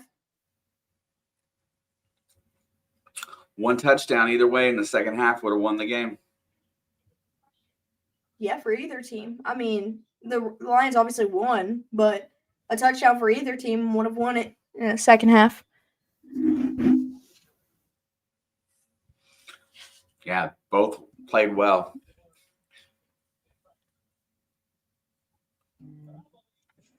But I am good with closing us down. And so we can get ready for tomorrow. To the gaming channel. You'll know on Discord or if you get a notification on YouTube if I do decide. I have not decided yet.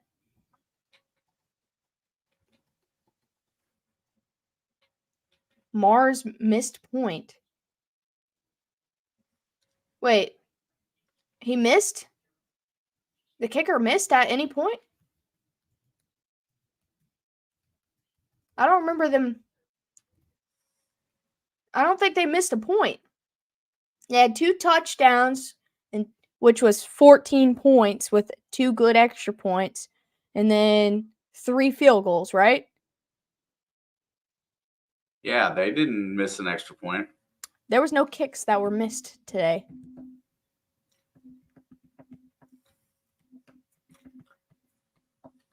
No.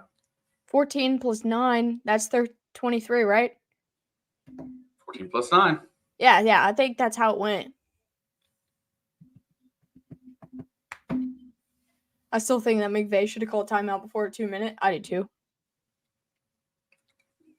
Must be thinking of another kicker. I didn't see any missed points this week, but I didn't watch.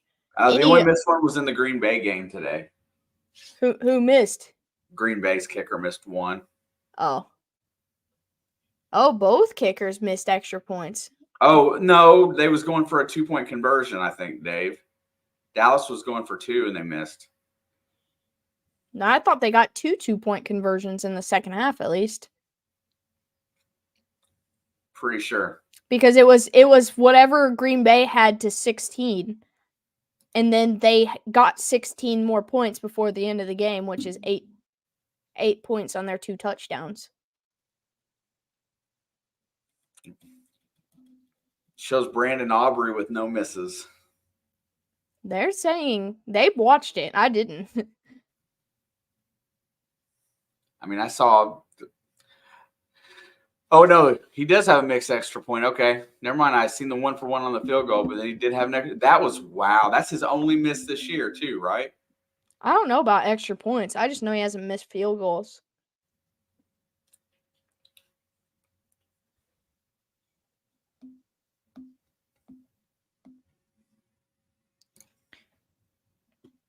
Well, they know. They watched it more than I did.